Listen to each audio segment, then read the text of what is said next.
All right. 5 minutes late for his job interview. I'm here, fellas. What's going on? MCAT is here. Just like Elvis. I'm in the building, brother. What are you guys up to tonight? Coronavirus is a hoax. Yep. I always cold approach now. Sweet. All right. Let's get these questions going. Greetings, Matt, from Rob IS. Much respect. Rob, what's going on, my brother? I'm actually sitting here in my girl's car right now. She has a Jeep, so I'm sitting in her car because there's really nowhere else to do this right now. It's like super loud, and I just walked out of a venue for you guys. So I wanted to find a quiet place. You gained too much weight, bro? No, dude. Nice try, though. Where's Cash? Where do you think? Ugh, say hi, Cash.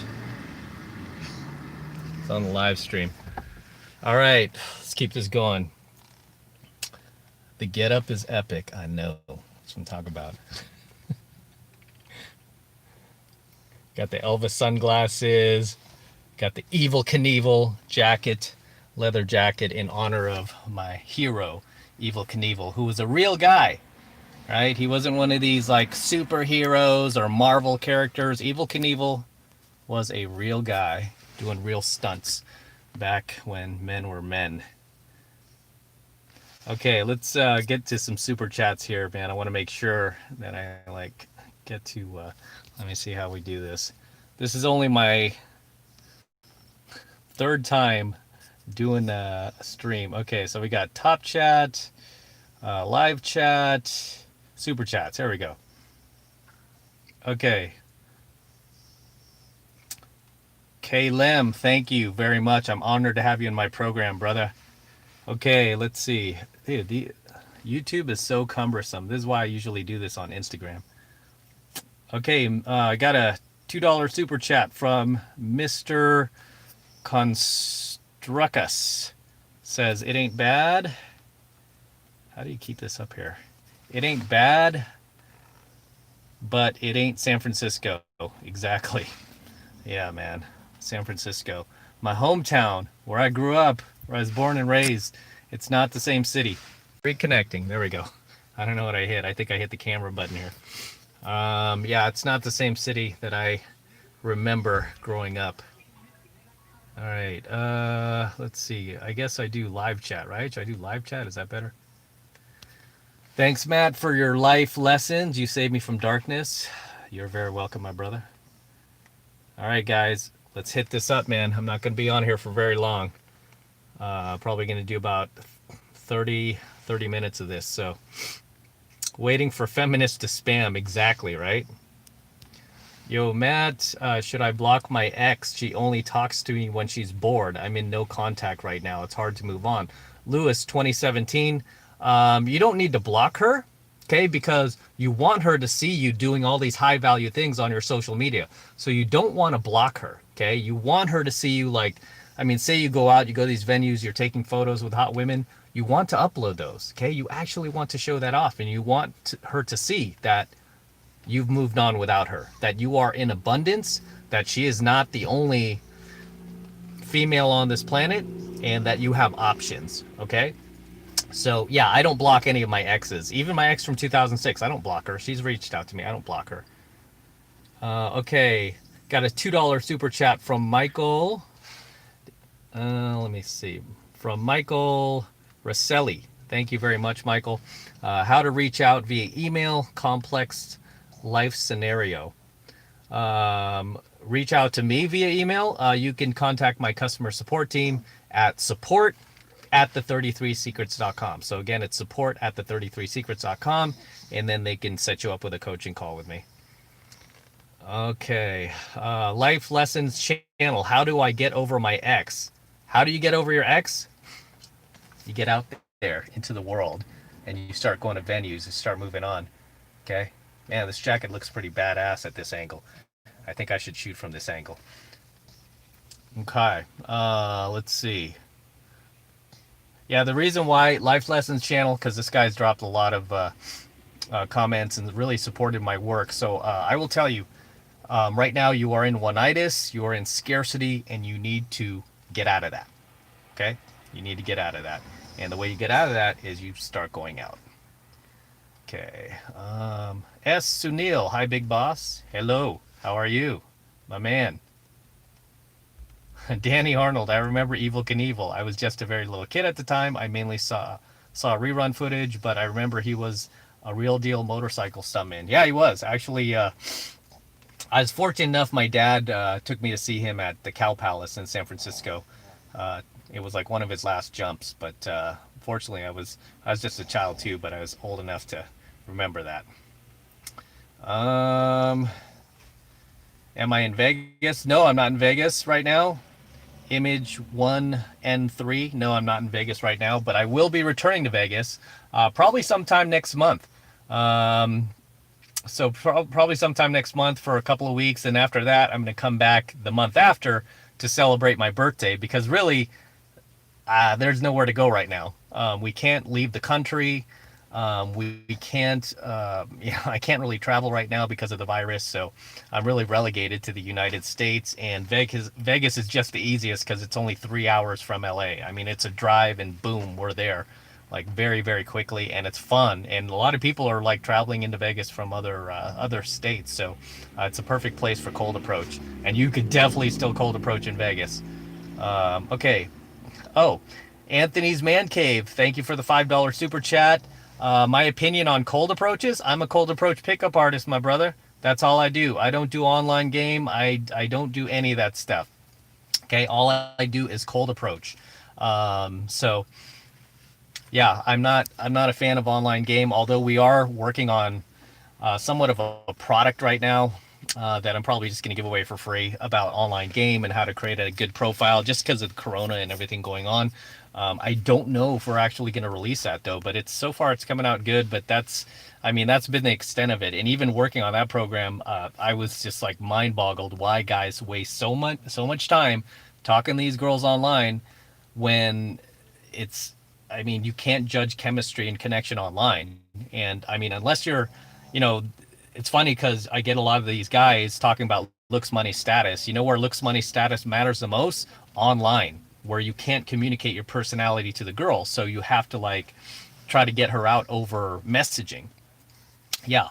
So yeah, it's just very online dating, Tinder, Bumble, all that. It's very, very cumbersome, and it takes forever to get like a cute or decent girl to respond to you. I mean, you might be able to get some harpies, right? You'll get some harpies to respond to you, but to get a cute, high value, attractive, naturally good looking female to respond to you is very, very difficult online. Whereas in person, I mean, if you see one on the street, you could just go up and approach and then convey your natural high value personality to her and build a connection with her right then and there. You can neg her, build attraction, you could build comfort rapport, you could do a number close, you could do an instant date, you could do all these sorts of things with her. You could escalate physically right away. You've seen me do that a number of times with girls on the street. I just start making out with them. Can I do that shit online? No, right? It's very, very difficult.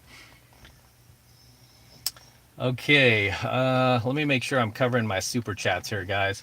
As you know, I am still learning the system here, so let me see if I got super chats here. Super chat. Here we go. Okay, let me make sure I got all of them. Okay, Prakash Kumar with a 100 Ruby super chat. Thank you very much. Can't thank you enough for changing my life. God bless. Now I am reducing my weight and breaking my wall. Keep continuing your hard work. I really appreciate that, Prakash, and happy to hear that you're getting great results from my content, from my coaching lessons, and keep up the good work, my man. All right, T Jack with a $5 super chat. Older student, I really enjoy your takes, bro. Thank you very much. Thanks for supporting my work.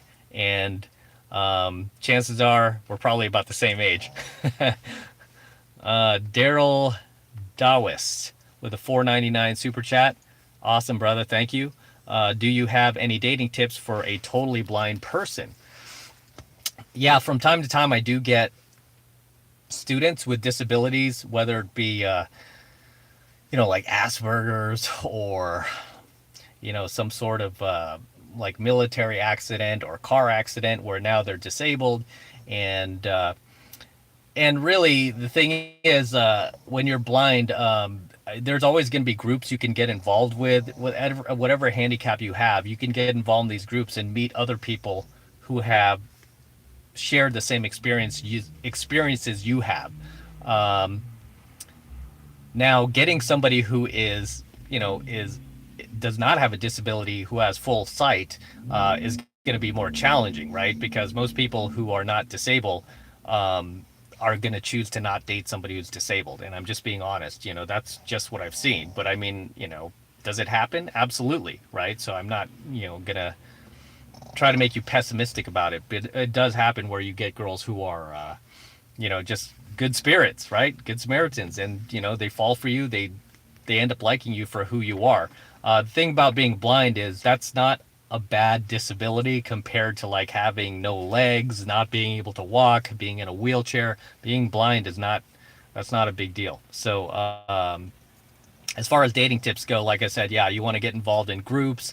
One of the big apps that you could use is meetup.com. You can get on that app and just basically get involved in any hobby you want to and meet other like-minded people, right? And there are a lot of cute girls who are on that app. A lot of cute girls go to these meetups. So whether they're blind or not, you are going to meet a lot of cute girls that you can game, that you could talk to, and potentially start dating.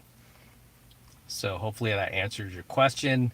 Benjamin Applegate, $5 super chat. Awesome, brother. How do you maintain frame, be alpha in a relationship when your religion prevents you from having sex before marriage? So, yeah, this is kind of a catch-22, because if your religion prevents you from doing this,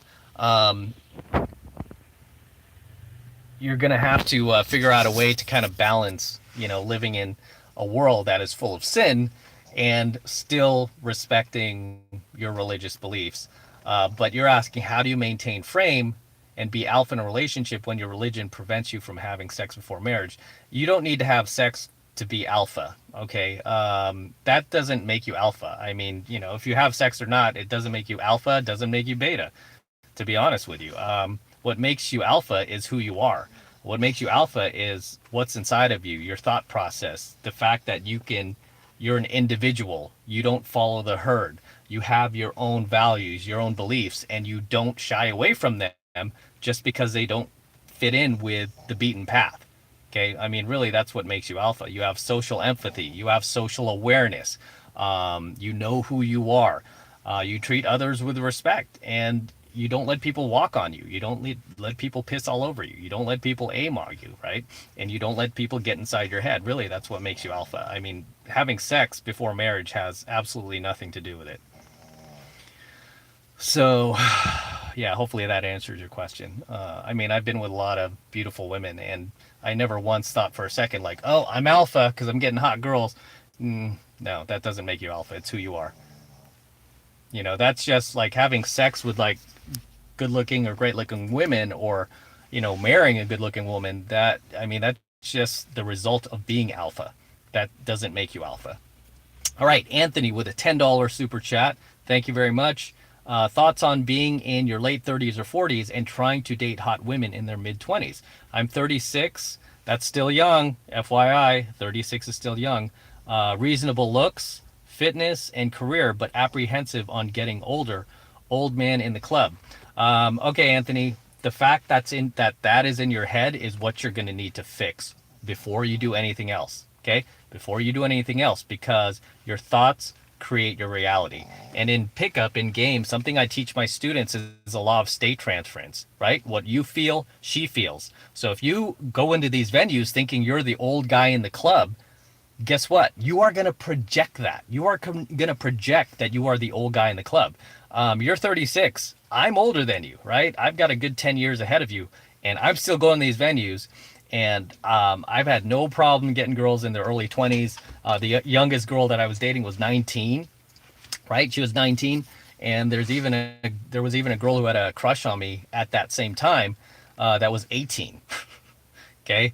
The difference between you and me is I don't go into these venues, even though I'm surrounded by a lot of college kids. I don't go in thinking, oh shit, I'm the old guy here. I'm the old guy in the club. I mean, am I aware of that? Probably somewhere in the back of my head, right? But I don't even think about it. I've had younger guys who've tried to AMOG like, oh, what's this guy doing here? He's my dad's age. It doesn't get in my head. I kind of find it amusing at times, especially if like it makes me want to game their girls and I've done that. I've like totally AMOG them and taken away the girls that they were gaming.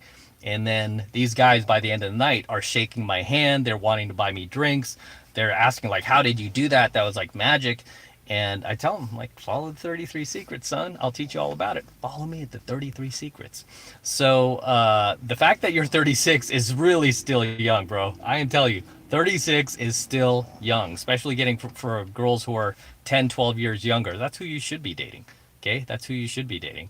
But it's not a big deal at all. I mean, I've had guys in their 50s easily still getting women in their 20s. But the difference is these guys have the mindset that it's not something that they're ashamed of, right? And it sounds like you're feeling kind of like ashamed, or the fact that you're in your 30s, that you're feeling like you're in your 60s or something. I mean, just the way that question is worded, it's communicating to me that you feel you're much older than you actually are.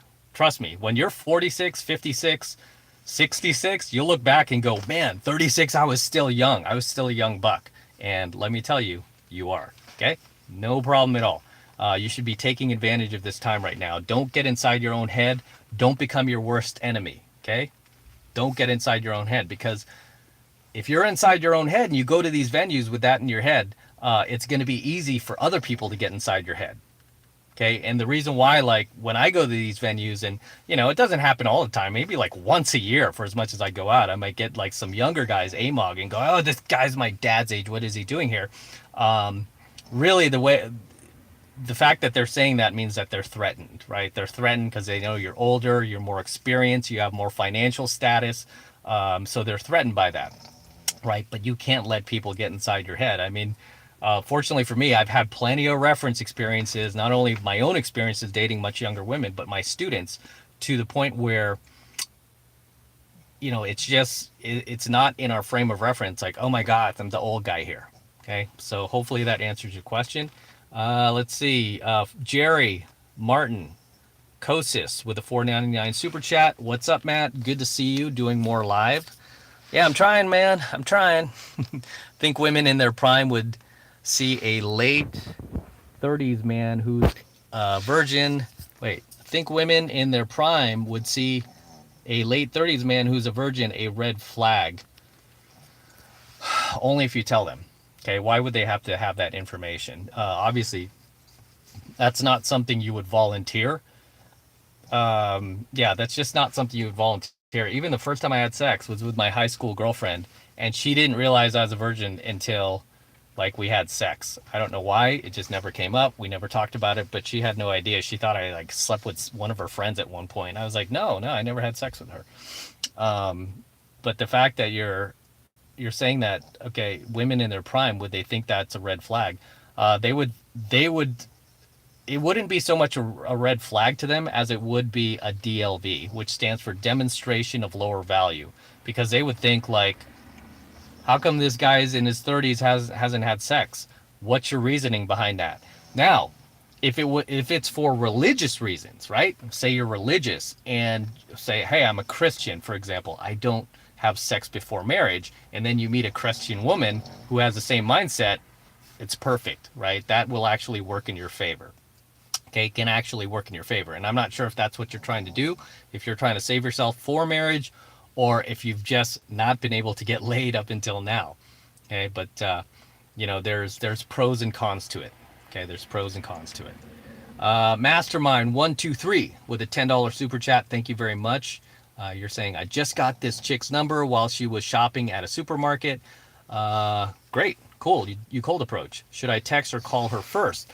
When should I do it? Give me an example of what to say to her out on the first date. Okay, see, the thing is, Mastermind123, One thing I teach you guys, hey, this is why you guys got to be in mastery. One thing I teach you guys in 7 months to mastery that I'll give away right now is when you do an approach, right? So, for example, if I go up to a girl and I start, working game on her, and I get her phone number, and this is something I teach all my students to do. I've been teaching this forever. As once you get her number, you text her right in front of her. So, say I get the girl's number, I'll be like, okay, she'll give me her number and I'll be like, okay, I'm texting you right now.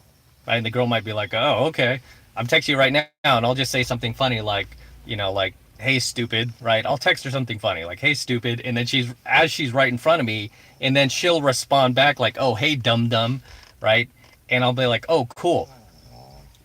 The thing is, you want to place it in her head that you've already texted before, right?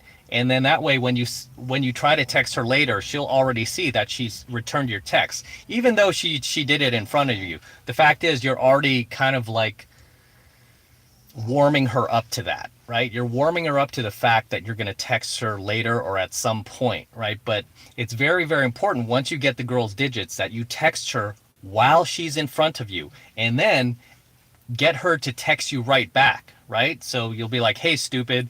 And then she'll get it and she'll like, ha ha. And then a lot of times she'll just do it on her own. She'll text you something funny back, like I said, like, hey, dum dum. And if she doesn't, be like, hey, text me something back, right? Just say hi or something. It's almost like I'm kind of like prepping her RAS, her reticular activating system, to focus on texting me, right? It's almost like, what do they used to call this? NLP, right? NLP. It's like I'm training her to text me back while she's right in front of me. Because especially if she's good looking, trust me, there are a lot of vultures who are texting this girl. So you want to establish a connection with her as quickly as possible without it looking try hard, without it looking low value. Okay, so it doesn't sound like you did that, right? It doesn't sound like you did that, mastermind. So you're saying, should you text her first?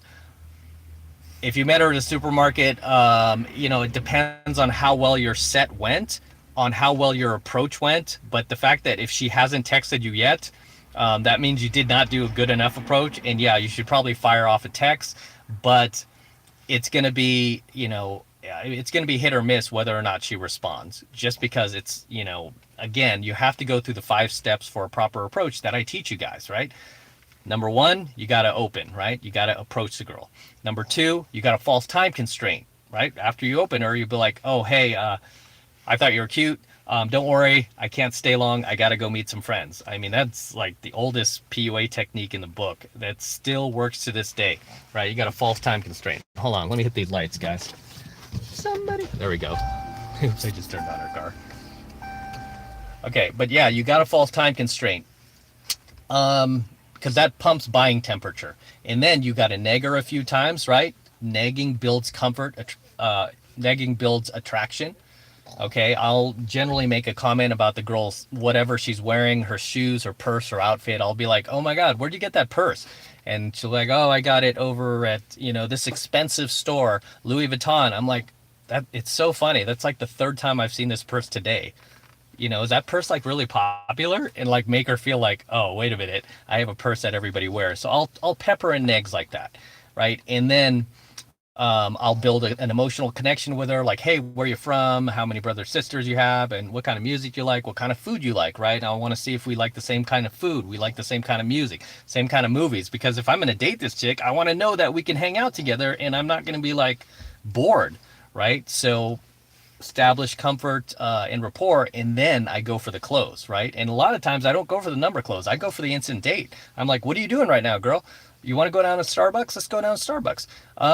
No, I can't right now. I have an appointment. Only then will I try to get her number. But if she's down to go to Starbucks, I will go to Starbucks with her.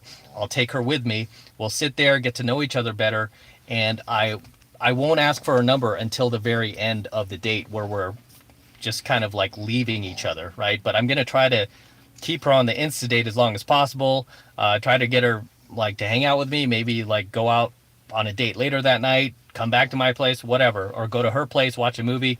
I want to keep the date going. It's not until she's like, okay, well, it was nice meeting you, and hopefully we'll see each other again. I'll whip out my phone and go, okay, well, let me get your number. And then we'll switch numbers, and then I'll do the whole text me right now back, text me right back right now while you're in front of me. And kind of place that in her head at the same time. And another thing I'm doing, that I've been doing last few years, as well as getting the girl's number, is getting her social media. Okay.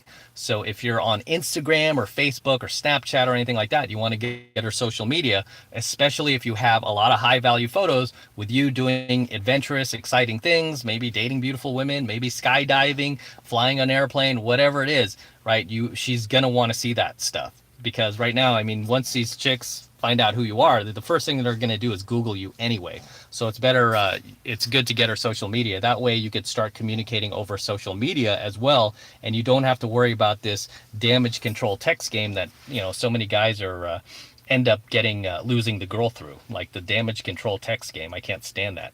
Like, so many guys do these like amazing, you meet these amazing women in field, and then you lose them because you didn't do a proper approach, and you don't have her social media, you can't follow up, your only outlet is through text, and because you didn't do a great approach, now you're in damage control trying to make up for that.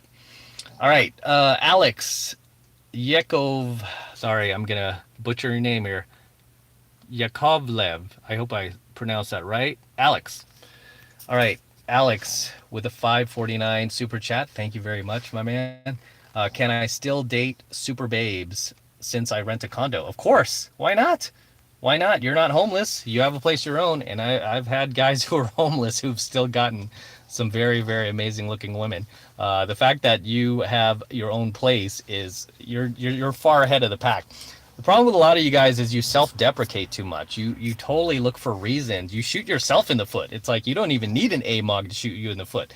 You totally shoot yourselves in the foot by giving yourselves reason why the girl might not like you, versus just looking at it for the reasons why she would like you, right? So the fact that you rent a condo is awesome. You have a place of your own. You have a nice place you could bring her back to, right? You got a roof over your head. What is better than that?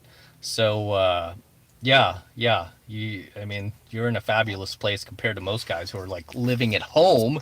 And I've seen guys who are like even in their 50s who've moved back home and still dating hotties. So you could definitely pull that off. All right, Jose Garza with a $10 super chat. He didn't have a question for me, but I really appreciate the fact that you gave me a super chat, man. So everybody give it up for Jose Garza. God bless you, my man. Okay. Okay, Annie Ruda. Hopefully I'm pronouncing that correctly. How to be witty and build rapport, I guess you're asking me, right? How to be witty. That's something we call the $1 million mouthpiece. Okay, where you're just able to just kind of carry on a conversation with a girl and talk about everything and anything, but not be boring, be funny, be humorous, be gregarious, to where you're able to engage the girl.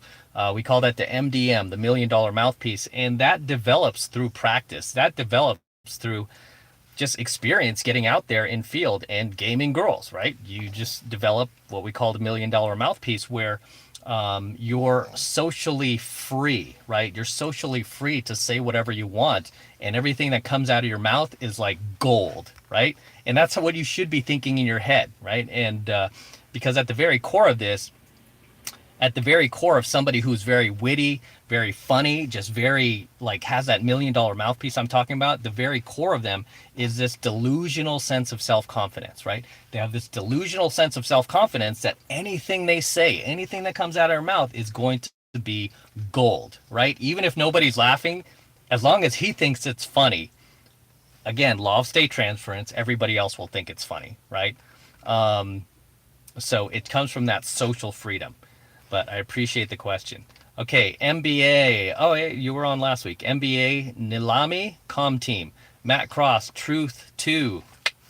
God First, as you told Matt. Yep. My Love, Truth, Brother Matt. Jacinthen. I follow kind every bit your message. Be good, see good, do good. Thanks and peace. Amen. Chad Tyrone with a $14.99 super chat. Awesome, man. Appreciate that. Do you have a specific line if a woman turns you down? Or you usually tell them take it as a compliment and sometimes it works in my favor? Wait, are you usually tell them take it as a compliment and sometimes... Yeah, I mean, really, it doesn't even matter what you say. It's where it's coming from. Because half the time, these girls in field, whether especially if it's a busy venue, she's not paying attention, right? She's not even listening to your words. Like, she's watching your actions, your behaviors, um, any social fears you might have. That's really what she's paying attention to. She's not even really listening to you. Even day game, like if you do day game in field, half the time the girl's not listening to you. She's wondering, is this guy gonna like stab me? Is this guy crazy? Is this guy trying to sell me something? So a lot of times these girls aren't even listening to what you say, which is why you want to be more animated when you speak, right? You want to be a little more animated. You notice like I talk with my hands a lot. So when I'm in there, like when I'm in infield approaching, I tend to do that a lot, right? Just because it's my way of expressing who I am. You might have a different way. I have some students who are more introverted, like software engineers, and they're able to communicate in a way where they're not as animated, but there's a presence about them that gets the girl to like stop and pay attention. And really, at the end of the day, that's what you're trying to do. You're trying to get the girl to stop and pay attention to you. But as far as rejection goes, there's really no specific line if the girl turns you down. It really depends on what she says. You know, I've had girls just say things like, "Oh, you're not my type," and I've literally shot back with, "Oh, you must not have very good taste in men."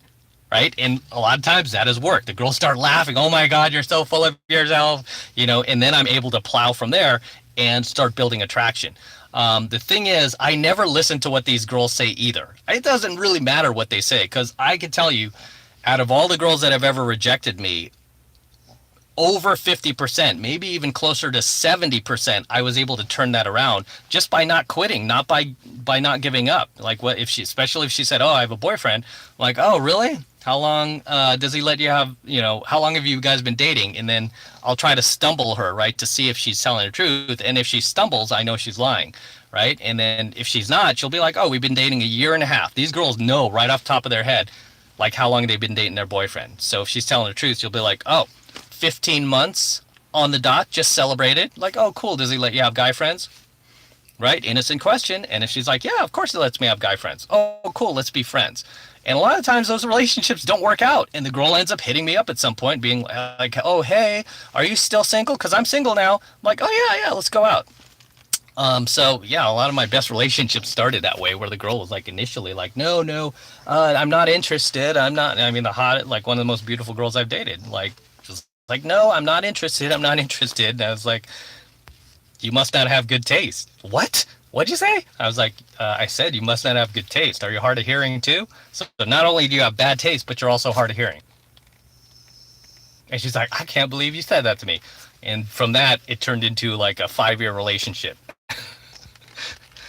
So all right. But I mean, even all rejection, guys, as I've taught in most all of my programs, all rejection is should be building social momentum for you. They should be pumping you up. They should be motivating you. They shouldn't be demotivating you and making you want to quit. They should be motivating you to go to the next target, or to try to like uh, to find a way through her objections, right? You guys who've ever done sales, I mean, if especially if you've done car sales, right? This is why I always tell you guys, you got to try selling cars one summer, like especially if you're young. I sold cars a couple of summers when I was in college, and I learned the most skills dealing with objection through selling cars, because so many people would walk on a lot like, "Nope, not buying anything today." It's like, "Okay, well, you don't have to buy anything, but what brought you on the lot today?"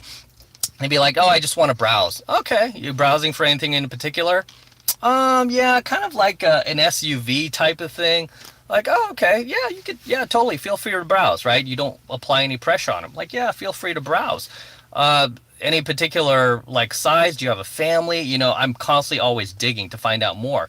You know, and it's not to manipulate them or to trick them, but to help them through their buying process to get them the right car that they're looking for their situation, you know, because at the end of the day, it's all about adding value to the person. But a lot of people, just as humans, we have those social fears and those, you know, that's basically social guards, where we don't like it when strangers start talking to us because we don't know who they are, right? We don't know who they are. We don't know what they want. It comes from our tribal instincts. So it's a matter of just kind of bringing down their guard. so that you can work proper game on them. It's like having this window up, right?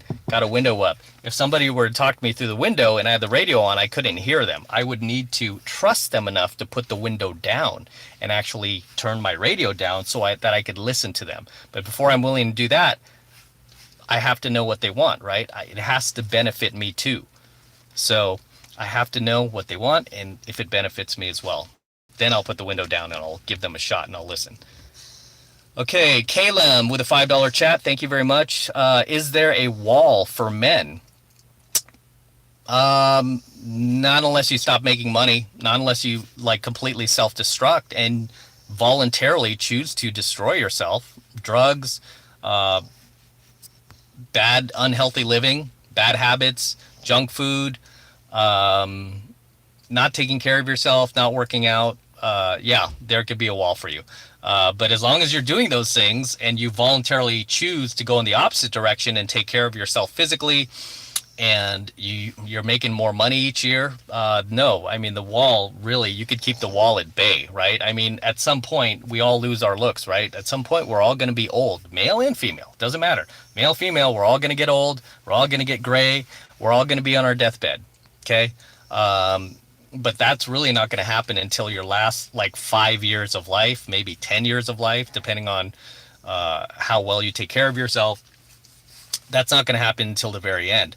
But until then, as a man, as long as you're providing value in society, I've said this before, there's really no wall for you. I mean, physically, you're not going to look as good looking as you did before, but I mean, you'll still have a lot of social value. You'll have way more social value than a female that is your age, even if she's making more money than you, because as males versus females, we are valued very differently. Like, obviously with females, they're valued for their youth, their fertility, and their physical attractiveness, where for guys, we are valued for our financial resources, right? And our looks come second to that.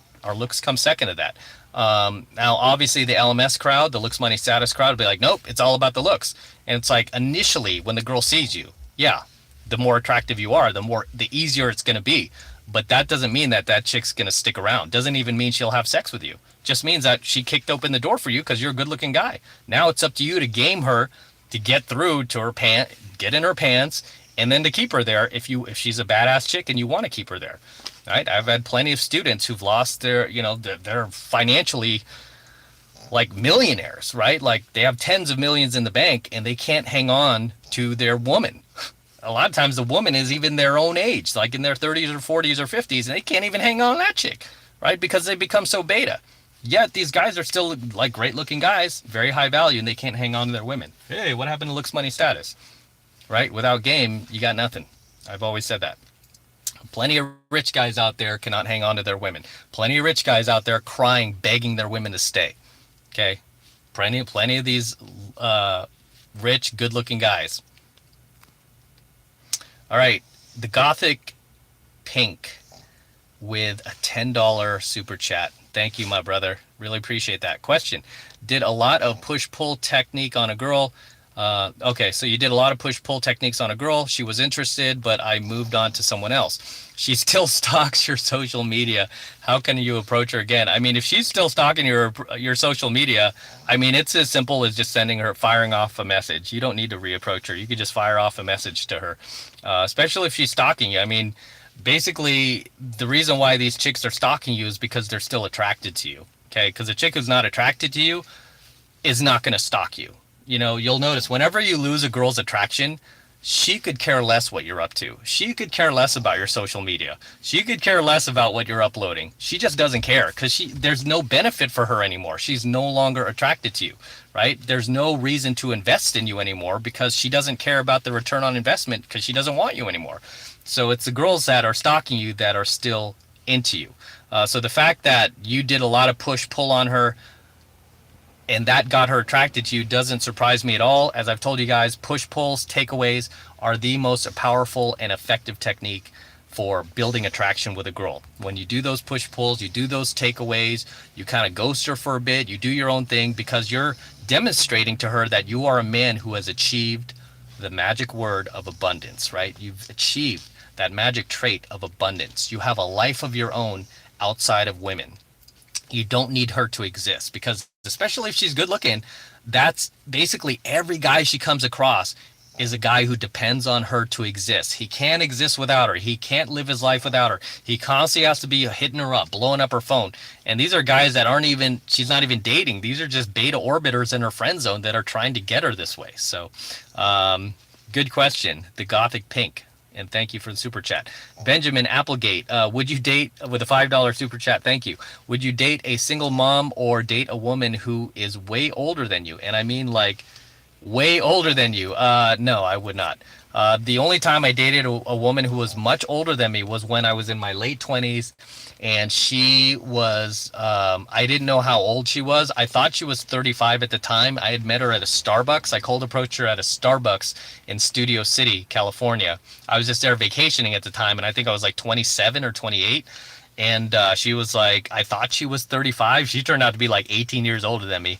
But she was this big time fashion designer in Los Angeles. And actually, a lot of celebrities wear her clothes. Lindsay Lohan, Jennifer Aniston, just a lot of actresses, even to this day, still wear her clothes.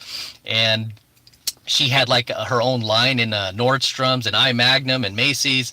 So and she was rich. She was the first like female millionaire business owner that I ever met. And not only that, but she was very, very just naturally attractive. And there was like a very attractive quality about her. And yeah, we remained friends for a long time after that. And she taught me a lot about business too. She taught me a lot about entrepreneurship and starting my own business. But I mean, she was like the rare exception. She was like this business fashion designer lady, very well known. She took me to a lot of Hollywood parties back then. I remember I met the creator of SpongeBob. She introduced me to some other celebrities that I was like, what am I doing here? I'm just this kid, 28-year-old kid, and here I am with this much older woman. So yeah, it was kind of like a Miss, what do you call that? Mrs. Robinson type deal. But she was very attractive. Had a Land Rover, a brand new Mercedes. Had this house in up in the hills, Encino Hills, I believe. And yeah, that was the last time I dated somebody who was that much older than me. And the thing about her too was she was still able to remain feminine, being this like female entrepreneur, CEO of her own company. She was still very feminine. I remember we'd go out on dates. She like always wore a dress, always did her makeup, always looked nice, smell nice. I don't ever remember her wearing pants around me. She did at her office, but she never wore them around me. It's those little things I noticed about her that made me appreciate her at that time. But that was the only woman. I would not date anybody else that age, especially at my age now. No, I would not date somebody way older than me. As for dating a single mom, no, I would not go there either. I mean, what for? There's no reason to. There are plenty of females out there that are completely single, no kids, nothing like that. Girl I'm dating right now, really, really just gorgeous and no kids. No kids. I'm actually sitting in her car right now. Yep. So, okay. Jose Garza, another $10 super chat. Thank you very much. You forgot to add, laugh out loud, your fiance just dumped you. Okay. Fiance just dumped me, bragged about her ex-husbands the first 2 years. Okay. Caught her talking to her boss, lost trust in her, but now I'm hurting. Yeah, she's got you by the balls, man.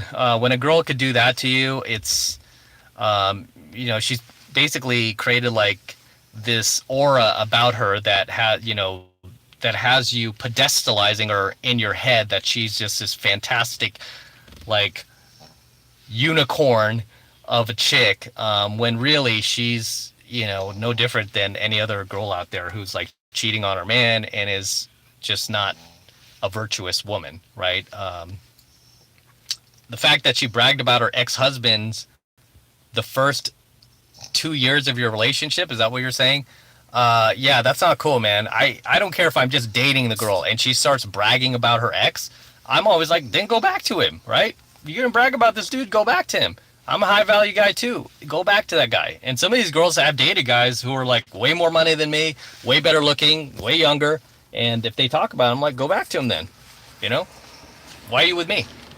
And usually that knocks that shit off. That cuts that off. But things like that, guys, you got to nip in the bud when you first when you first start dating the girl. I mean, it's okay. Like if you're still getting to know her and she's telling you about her past relationships, I like to know that too. I want to know where the girl's come from, where she's come, what kind of relationship she's came out of.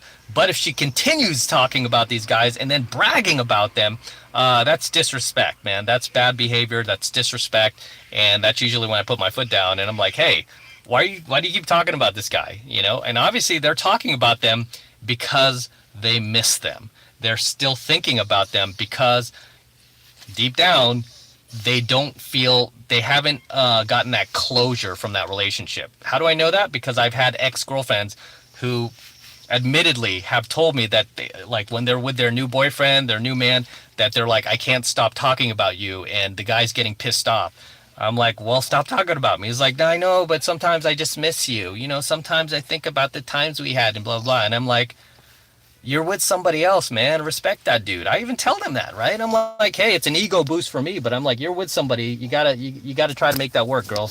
It's over between me and you. You gotta try to make that work. And then when you say shit like that, like, oh, it's over between me and you, it makes them want you more because women want what they can't have. All right, Dip Das.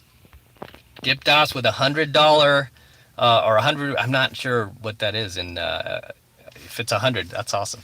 The $100 super chat. How to run game on a girl who already knows that I like her and told me that she doesn't want a serious relationship. Okay, there's some problems in that. There's some problems with your situation here. You want to run game on a girl who already knows that you like her. Why does she have this information? Okay, why does she have this information? Because when you tell a girl that you like her and there's no reciprocation, the further you push on that, the further you harp on that, the more you lower your value, right? Because if she already knows that you like her and she hasn't made a move and she hasn't reciprocated any attraction, that is the time you need to pull back and you need to ghost her for a while. You need to disappear for a while, you know, work on yourself, date other women, let her see that you're dating other women, and then try to re-engage at a later time when she sees you as a different person. Because the person she's seeing you as right now is somebody that she's like, oh, I got a needy, clingy beta who's trying to, who's trying to lock me down. And she's telling you she's in a serious relationship. She may not be. I mean, you know, you could pick out like her favorite actor. Say her favorite actor is like Johnny Depp. So if Johnny Depp showed up at her house, would she tell Johnny Depp she's in a serious relationship?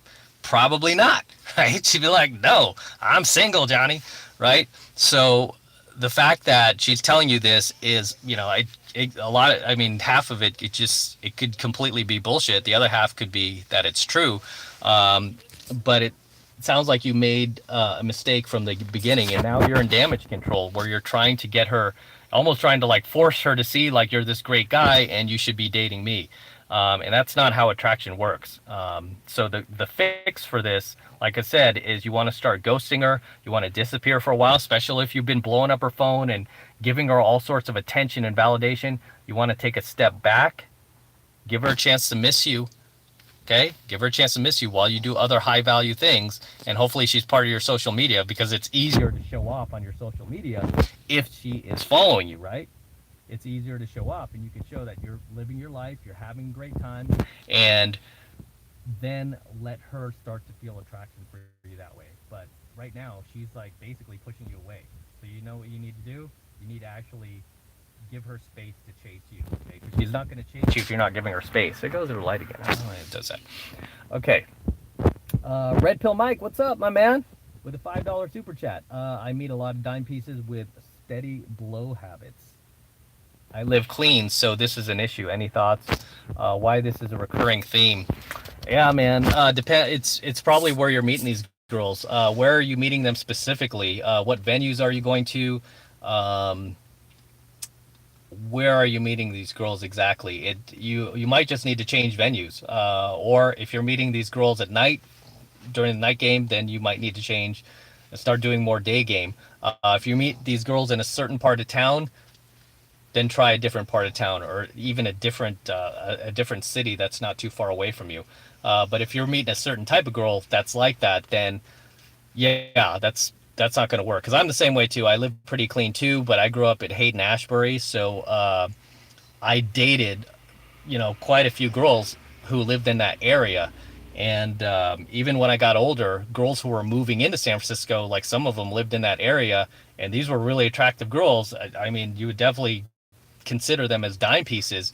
I remember one in particular. I really liked her. Her name was Chloe, and then I found out Chloe was doing blow. She was doing what was that drug? She was doing coke. She was doing coke. I couldn't believe it. I'm like, and then she tried to get me to do it, and I was like, no, Chloe, I'm not doing coke, man.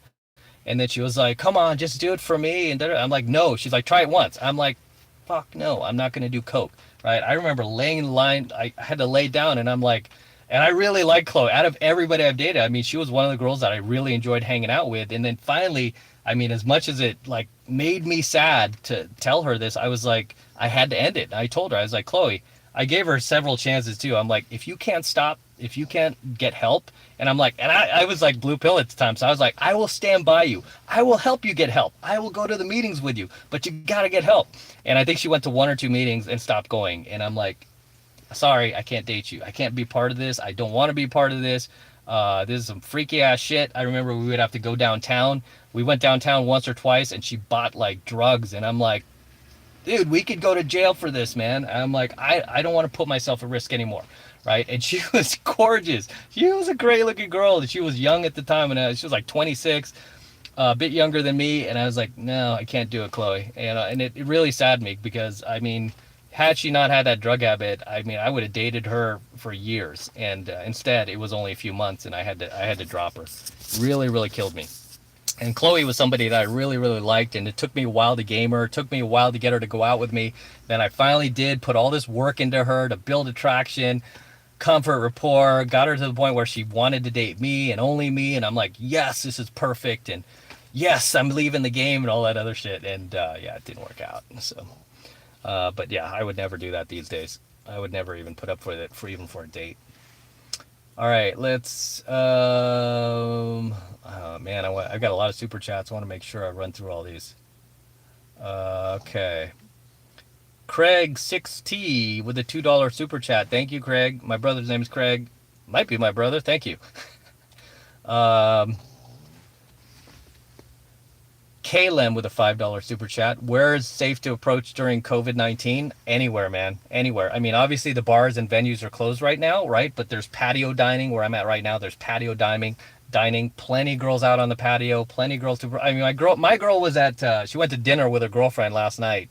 Right, this blonde chick. So imagine like two blonde girls having friggin' dinner on a patio, and they were getting hit on left and right. And I was supposed to go meet with them, but I was busy and I was doing other things. I had to take my dog Cash out, and she kept texting me. She was like, "Oh, you know, I don't know how many guys like tried to pick them up, but it was hilarious." But obviously, that's not bothering anybody else. And she was telling me these guys aren't studying any pickup, any game, and there plenty of these dudes were approaching them. So basically anywhere, my man. You could do it at the supermarket. You could do it on the street. You could, if you see a cute girl at the bus stop, park your car, get out, and go talk to her. Okay? I mean, as humans, we are meant to socialize with each other. Okay? Don't make it such a big deal in your head like, oh my gosh, this is so scary. Just go talk to her. Say hi, right? Just make a move. Do something. Don't just let it go. And don't use COVID as an excuse not to approach. I see too many guys doing that right now. Like, oh, it's COVID, I can't do it. One of my students who was fairly new in my 7 months of mastery program, he was on a 2-year dry spell, literally a 2-year dry spell. Hasn't dated a single girl out there. Was going out like crazy. Then all of a sudden, during COVID, he met his girlfriend, right? And now they're like inseparable. And then he sent me photos, and I was like, man, that's a pretty badass bounce back from a 2-year dry spell. Dating this Latina girl. She's like Latina and European and has like dark hair and green eyes, and oh my gosh, I was like, good for you, man. I'm like, dude, I'm so happy for you. And he was actually just asking me if he should go to Vegas and take her, like if they should go on vacation. I'm like, yeah, go to Vegas, it's open. All right. Craig 6T with a $5 super chat. Thank you again. What's the oldest guy you've helped with day game, and how should men over 50 approach? The oldest student that I had, absolute oldest student I had, was 73 years old. He lost his wife. I think she passed away through I don't remember what it was. It might have been breast cancer or something. He lost his wife. He was single for like over 5 years, and he was tired of being alone, and he just wanted company. He wasn't trying to even get like a hot 20 or 30-year-old woman. He just wanted somebody who was kind of close to his age. And I was like, that's easy. I'm like, okay, so you don't want to like swing for the fences and get someone much younger. He was like, no, I want good company. And for him, it wasn't even about like attractiveness so much as it was about just finding company. But I did get him a slew of options of very attractive older women. I mean, most of them were over 50. That's what he wanted. He told me specifically, I don't want to date someone too young, because his wife was also like 73, 74, maybe a year older than him. So he wanted to, that was his comfort zone. And he was like, hey, I don't know how much time have left to live, and I just want somebody's good company. And I'm like, okay, we could get that. And I kind of hooked him up with some social circles, and basically he met, I want to say, at least close to a dozen older women, and almost every single one of the girls that he met, that I helped him meet, wanted to like settle down, which was funny. So he had his choice, which was nice, and he chose the one that he got along with the most. And right now they're still together. So he was the oldest. He was 73.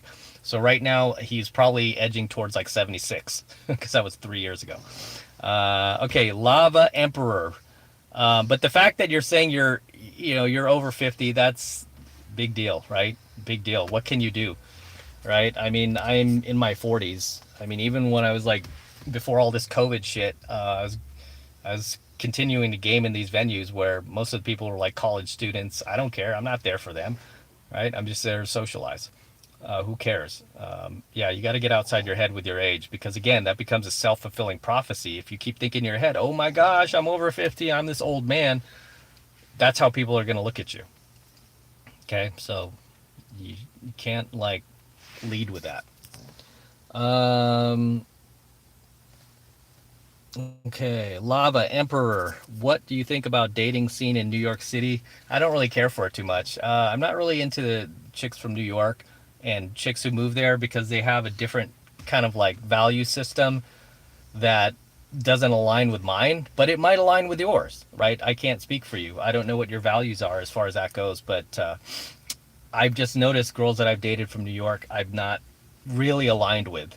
A lot of them have tended to have very, very like strong, like liberal lefty beliefs, which if that's what you're into, then great, right? I'm not going to judge. But it just conflicts with too much of my own beliefs. I don't mind a little bit of conflict, but when there's too much conflict, all we're going to be doing is butting heads. So that, I mean, the dating scene in New York is, it's fine depending on what you're looking for. I mean, it's fine really anywhere. A lot of people complain about the dating scene in LA, and it depends what you're looking for. It's funny because I've met a lot of people from New York who moved to LA, and they couldn't wait to move back to New York, because they're like, oh, this is bullshit. It's so superficial, and all these people, and all they care about is money and success and da da da. And it's like, well, that aligns with my values, but it didn't align with theirs. Okay, what do I think about Cass 549 with the not Cass, Alex, sorry, Alex. I'm reading somebody else. Alex with the 549 super chat. What do you think about women, tattooed women? Not really my thing. I've dated females with tattoos. Definitely not my thing. But again, this might be your thing. But for me, I don't like it. Depending where she puts the tattoos too. Remember, a lot of these girls had that tramp stamp at one point, because it was really popular back in the day for them to like put a tattoo right above their ass. Most times for me, it just means that the girl's trashy.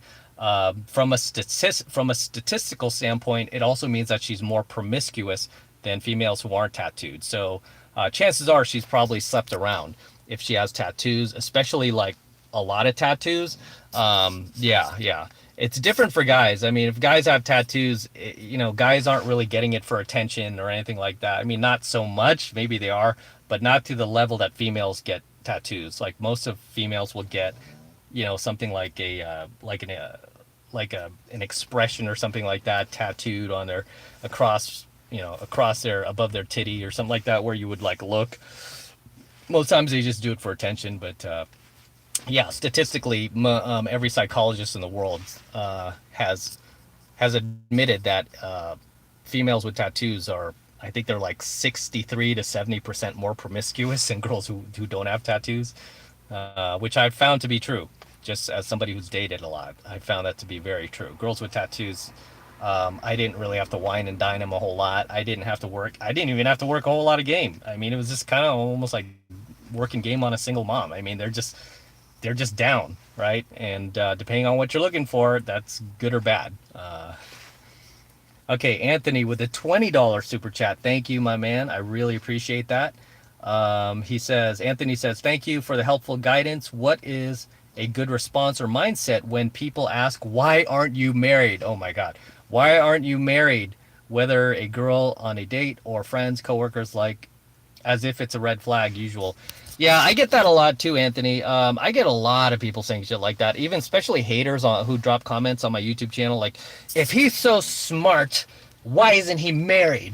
And it's like, dude, I'm not married because I'm smart, right? And the people who are going to try to shame you with that, sadly, it's going to be people who followed the beaten path. A lot of times, a lot of these people who get married, they're not marrying out of abundance. They're marrying out of scarcity. They're marrying out of fear.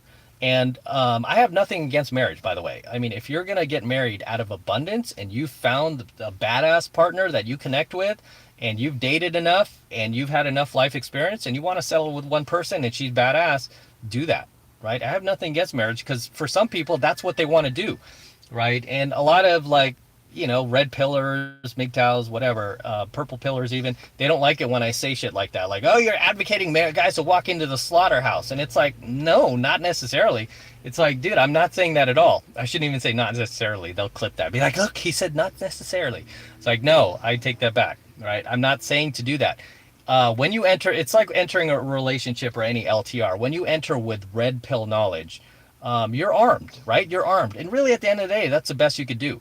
That's the best armory. And as long as you don't involve the state, try to do your best to keep the state out of it. Have a private ceremony. I mean, if I ever settle down with one person, that's exactly what I'm going to do. I just have a private ceremony. I'll hire the priest on my own. I'll book the church. I don't need the state to be involved. I'll keep separate bank accounts. If I need to, I'll. If I do go that route, I'll probably have a lawyer draw up a prenup and all this other stuff protecting me. And really, at the end of the day, that's the best you could do. But for people shaming you for not being married and trying to question you, it's usually because they're not happy in their own marriage, right? It's like they're not happy in their own marriage, and it's like misery loves company. They want to drag you down with them.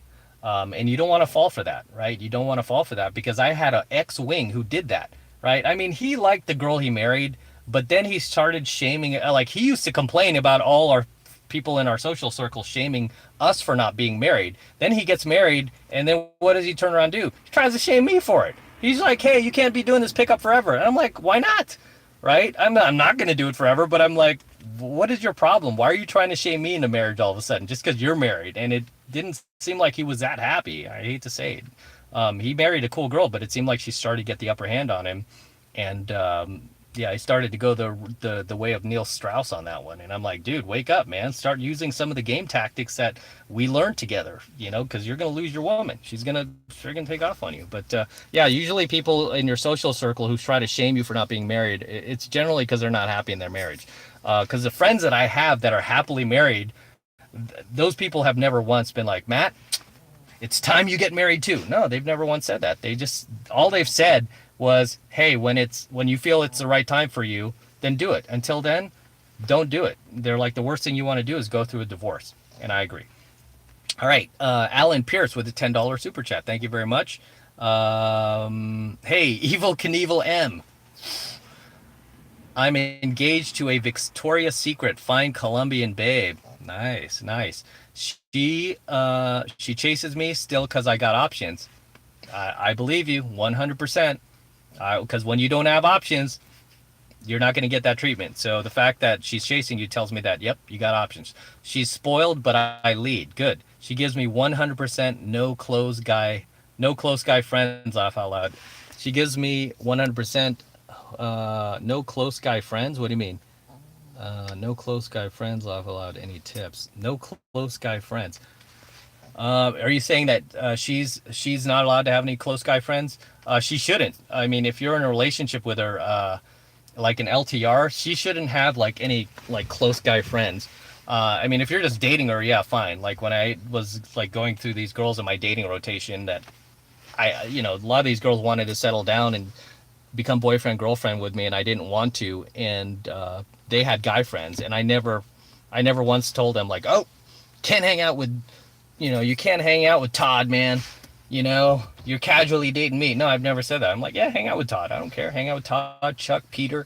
It's fine because I'm not looking for anything serious from you. But, if it was an LTR and something more serious, yeah, I'd be like, no, you're not hanging out with Todd, man. Not cool. Okay, Californian God with a 4.99 super chat. What's your advice for a couple of 7 years with kids from other individuals? Okay, so it's kind of like a Brady Bunch thing. When are you cashing in your chips, son? Okay, oh, you're asking me that. Okay, so what's your advice for a couple of 7 years with kids from other individuals? Try to keep the respect level up because your kids, anytime they get in trouble, for example, they're going to be like, I don't have to listen to her. She's not my mom. And then her kids are going to do the same shit. Like, I don't have to listen to him. He's not my dad. You have to keep this peace and you have to keep the respect in a relationship like that, where you have kids from other marriages and you're kind of, again, you're doing the Brady Bunch thing where you're coming together. A lot of it just boils down to keeping the respect level up and, yeah, and just leading your tribe and, making sure those kids don't get out of line. When am I cashing in my chips? When the time's right.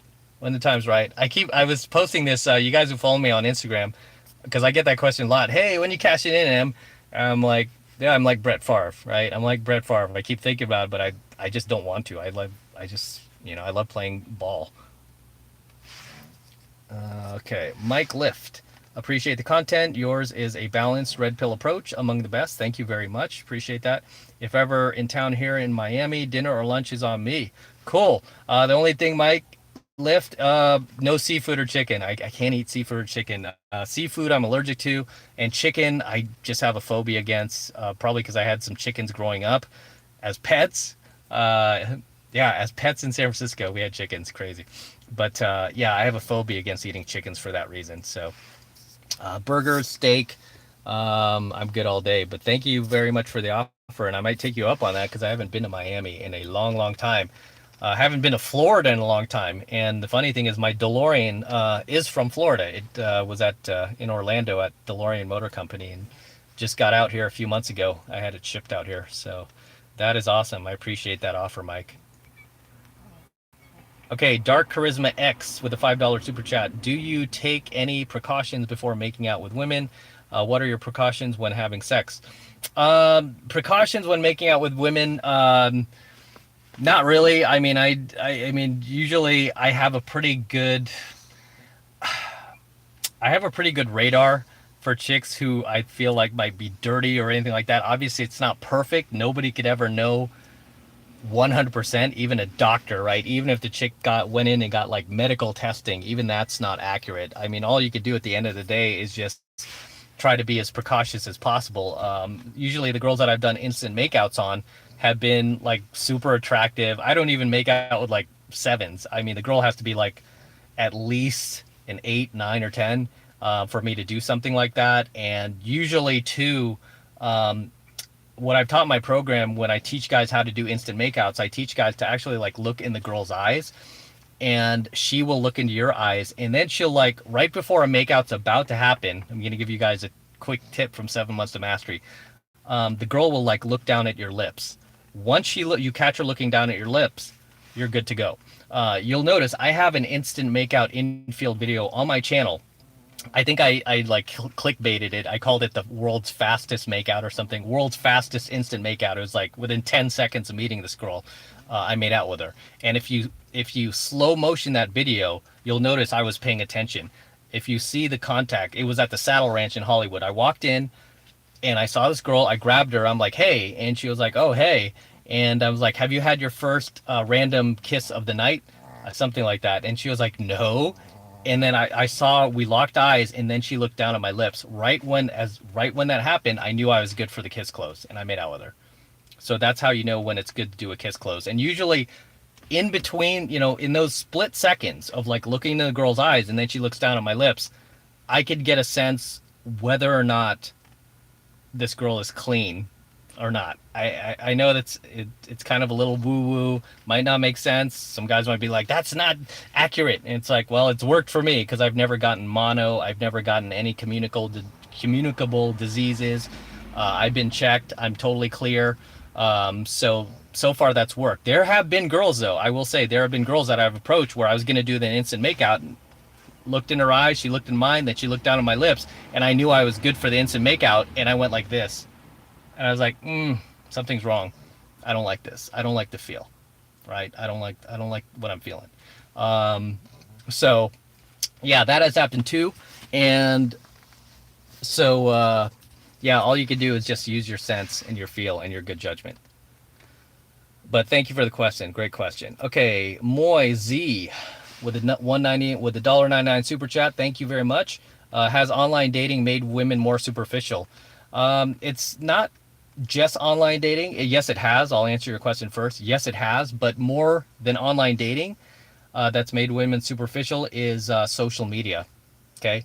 And I don't really blame women for this. You know who I blame? I blame all those beta orbiters, all those blue pill beta orbiters that are blowing up these girls' messaging these girls, liking all their photos, dropping thousands of comments like, you're so beautiful. Oh my gosh, you're so insanely, stunningly gorgeous and hot.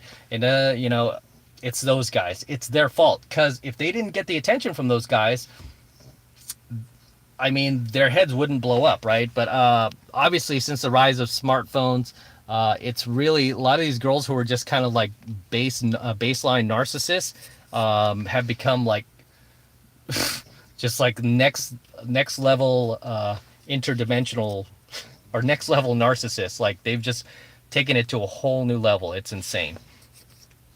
But the funny thing is, with a lot of these girls who brag about all these guys, I mean, they're never happy anyway. They know like deep down these guys are beta orbiters. They would never have sex with them.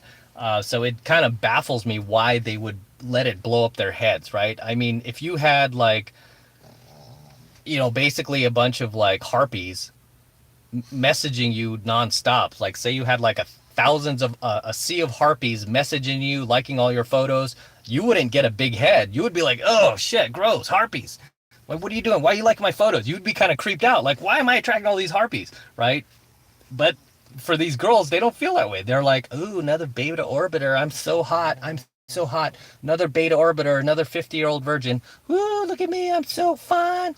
Everybody wants me. No. I mean, logically, as a guy, you'd be like, again, in reverse, if it was a harpy, like some land whale, like these like 400 pound land whale who is really like super unattractive, like messaging you, blowing up your phone, liking all your photos, you'd be like, man, I gotta block this person, right? But for these girls, they take it as a compliment. It's like, Okay. Joan Reynoso with a $10 super chat. Thank you. Thank you for all your videos. What do you think about a man in his early 30s, independent, but living with his parents? Early 30s, independent, but living with his parents, depends on where. I mean, I follow a guy on YouTube called Tech Lead. Hey, what's going on, Tech Lead? I just promoted you.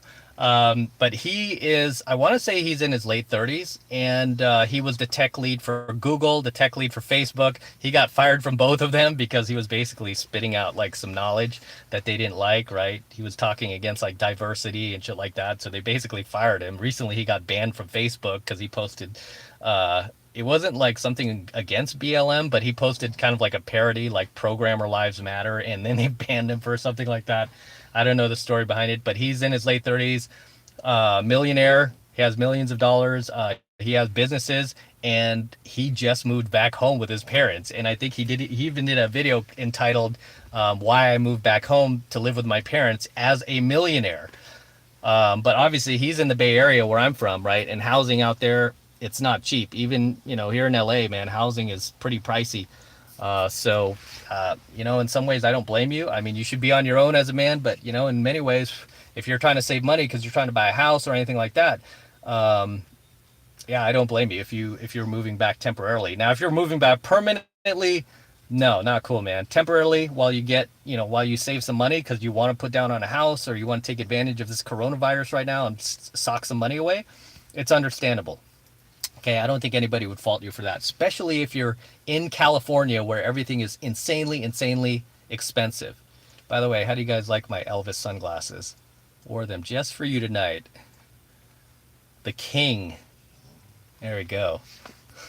Obviously, I'm parodying myself. Parody. Okay, still got good. Just checking my battery here.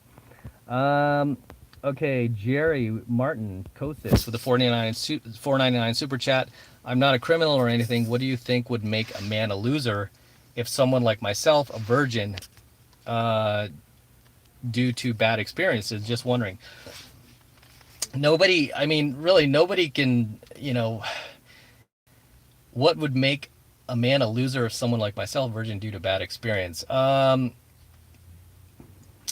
it's different. I mean, if you've had like a psychological trauma that has stemmed from childhood, or any mental issues you're dealing with that you're still trying to work through, which you should if that's the case. Yeah, I mean, not having sex with a woman, it doesn't. Again, that none of that stuff makes you a loser. It's what's inside of you, right?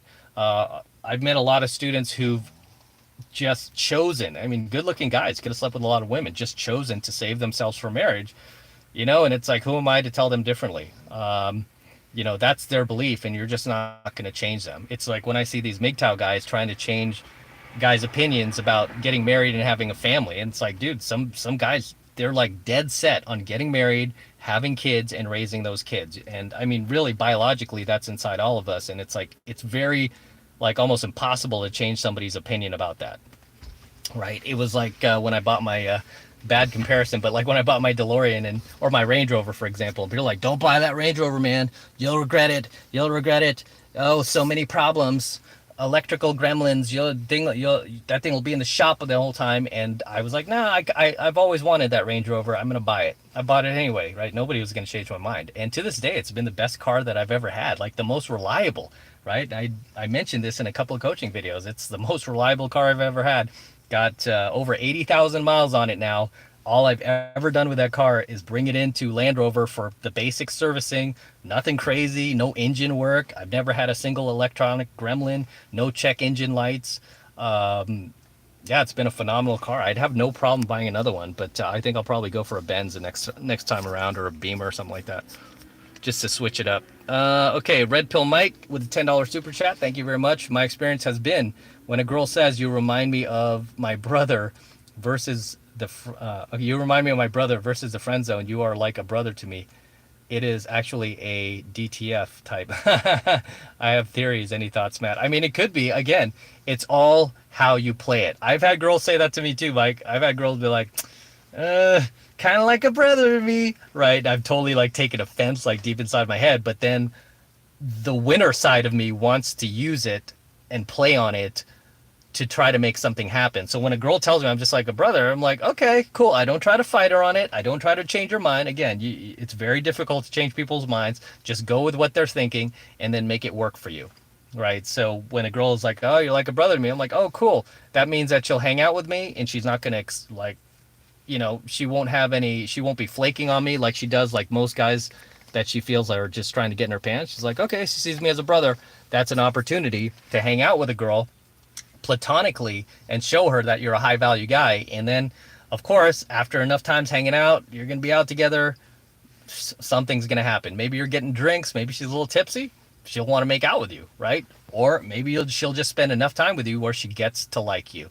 And I've had that happen a number of times, not just to me, but several students of mine have gotten girls that have literally told them, like, no, not attracted to you. It's never going to happen. And then the guy ends up sleeping with a girl, and then he ends up even dumping her.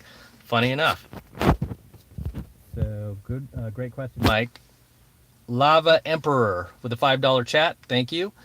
Does rejecting a beautiful woman like I did by speeding off her increase her attraction for me? Does rejecting a beautiful woman like it did by speed walking off her increase her attraction for me? Not if you did not have an interaction where you got her invested into you. So you have to get her invested into you, because the more you get her invested into you, the more impact that some like ignoring her and walking away from her is going to have. So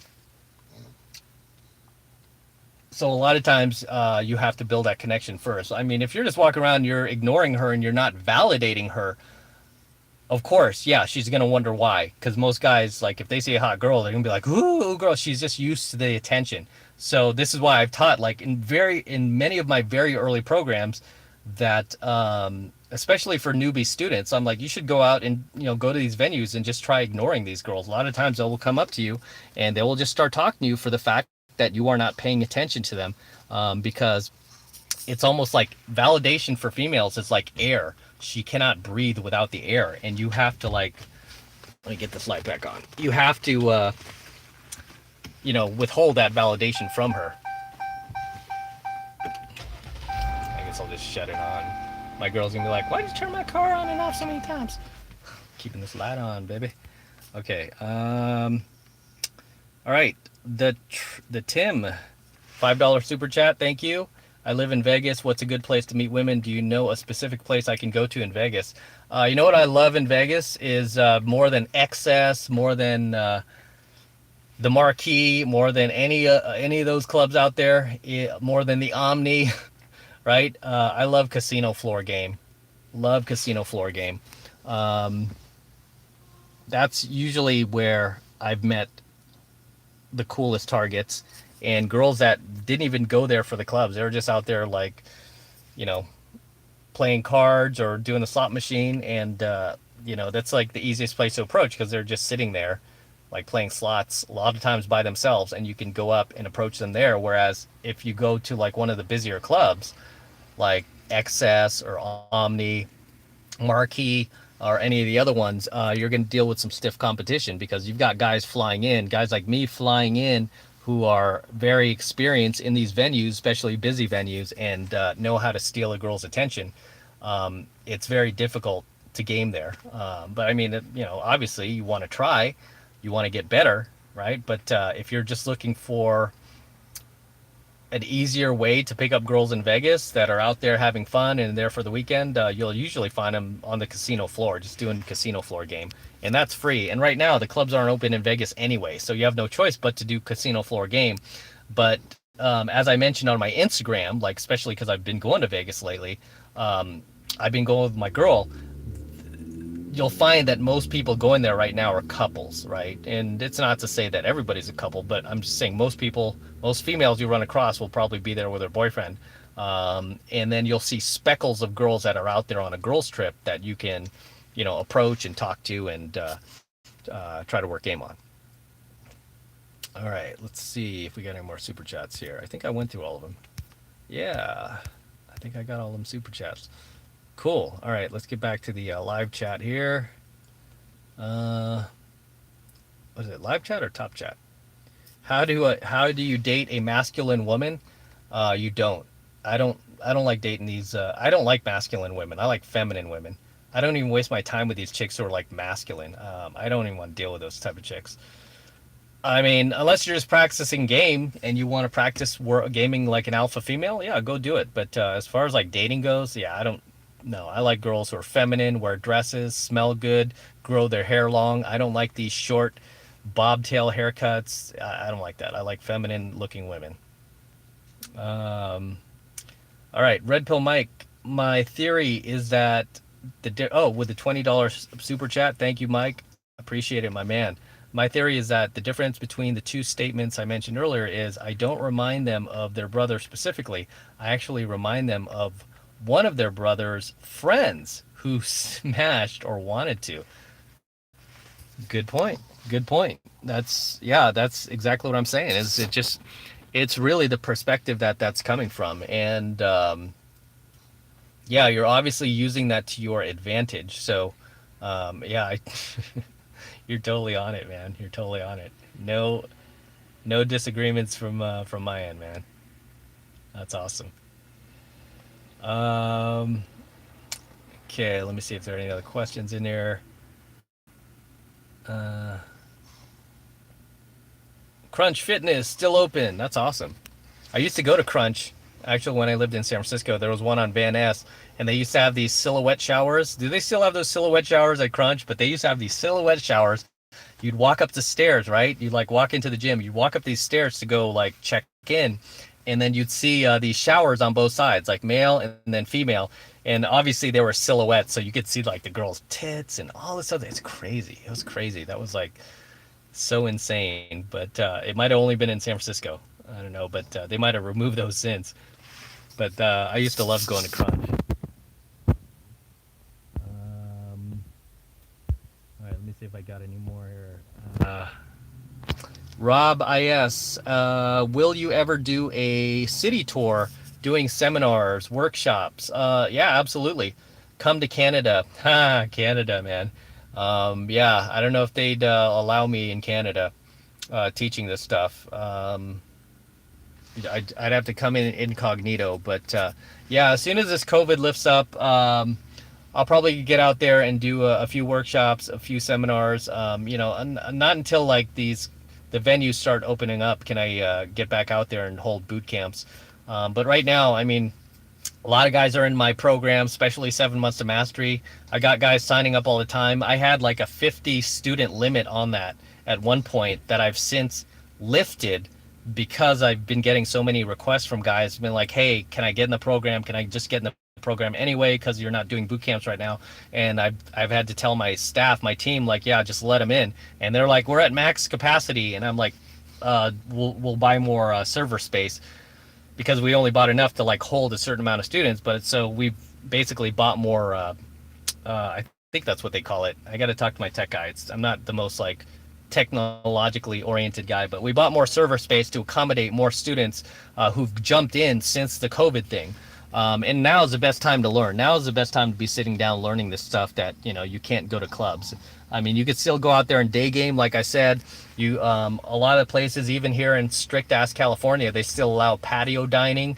My girl went out with her girlfriend yesterday to go get food. I was supposed to join them, and I didn't. And in that like hour and a half they were eating, I think it was only an hour, they were sitting there eating, they got approached by a half a dozen guys. I mean, it was insane. So obviously, and I can tell you, those guys aren't doing pickup that are approaching my girl and her girlfriend. They're just random dudes. Imagine if you had like these guys actually had skill, they might get further, right? Yeah, exactly. So we got some comments about masculine women here. Yuck. How do you guys feel about masculine women? Since I'm religious, what do you advise for choosing us? Okay, okay, I get these a lot, man. Mahit, since I'm religious, what do you advise for choosing a spouse for marriage? If you're religious, you want a female who's very virtuous, right? You want to get the most virtuous female you can. And the thing I advise for guys who are religious, because I've had Christians, Catholics come to me like, hey, I don't want to do what you do. I don't want to be finding girls. Like, I don't want to be going to clubs. I don't want to be like approaching random girls. And I've told them, get involved with your church, go to church, meet girls through your church. Because those are going to be the most virtuous, and they're going to be looking for guys who are also of your same religion, right? So that's going to be the place where you're really going to be able to dial down to your exact demographic. Because if you just go out into the world and just approach girls, I mean, you're gonna find like a variety, but it's like you're gonna find some girls who are religious, some girls who aren't, some girls who are believers, some girls who are non-believers. So if you really want to dial that down, get involved with the exact with the church of the exact type of religion that you're practicing, and meet girls that way, instead of going out there and just kind of like, trying to find a needle in a haystack. All right, got another super chat here. Let me get to that. Jose Garza with the $1 super chat. You're my man. Thank you very much. I appreciate that. Daryl Dawes with the $4.99 super chat. Awesome, my man. Thank you again. Okay. Just want to make sure I'm covering everybody here. Okay. Yeah, I'm still learning here. Okay, let me get back to the live chat. Excuse me.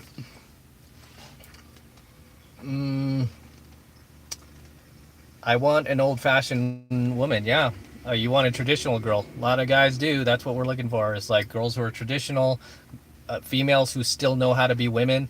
I mean, believe it or not, guys, I've got a small following of females, not a big following, but a small following of females who follow my 33 Secrets channel. A lot of these girls have hit me up through Instagram asking me for advice, like how do I hang on to my guy? How do I get a good man? This and that. And I tell them, I'm like, you know what? For you girls, it's so simple. You want to hang on to your guy? It's so simple. Act feminine. Stop acting like a dude. Stop talking like a dude. Wear a dress every once in a while. Smell good. Don't chop off all your hair. Just act like a woman. You don't even have to be that hot, right? You don't have to be that hot. You could just act like a female. Guys will pour all over you. Guys will want to marry you just because it's so hard to find. And right now, there's a lot of, I mean, when I get guys ask me like, hey, I want to find a feminine woman, what's the best country? Or, I tell them like, you have to look for Eastern European women.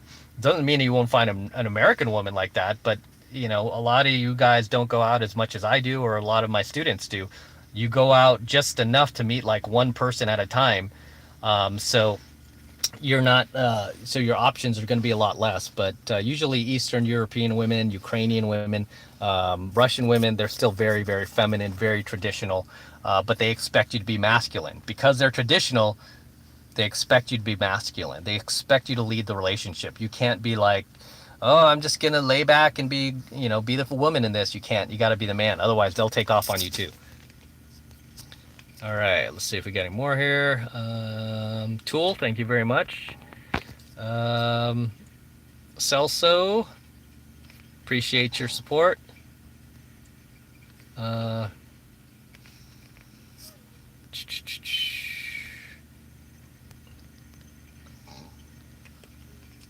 Which Lord Primus, which women are good quality women? Obviously, the more traditional she is, the better she's going to be, the more good she's going to be. And that's just come from my own personal experience approaching tens of thousands of women out there. I just found that this consistent pattern of behavior, that the more traditional she is in her beliefs, her values, the better woman she is. She'll cook, she'll clean, she'll support you, she'll have your back, she won't mouth off to you.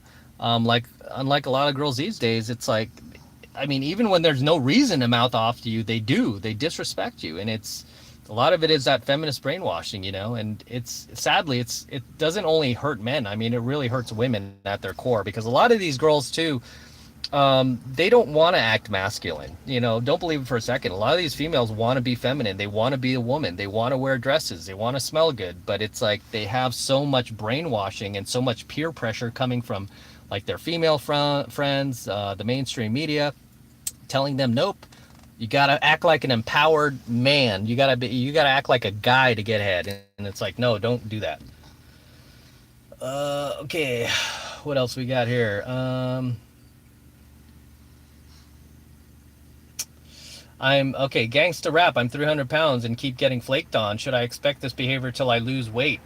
Thing is, yes, you should be losing weight for your health. Don't do it for women. Do it for yourself. But the problem is you're 300 pounds in your head. Okay. It always boils back to what's in your head. Your thoughts create your reality.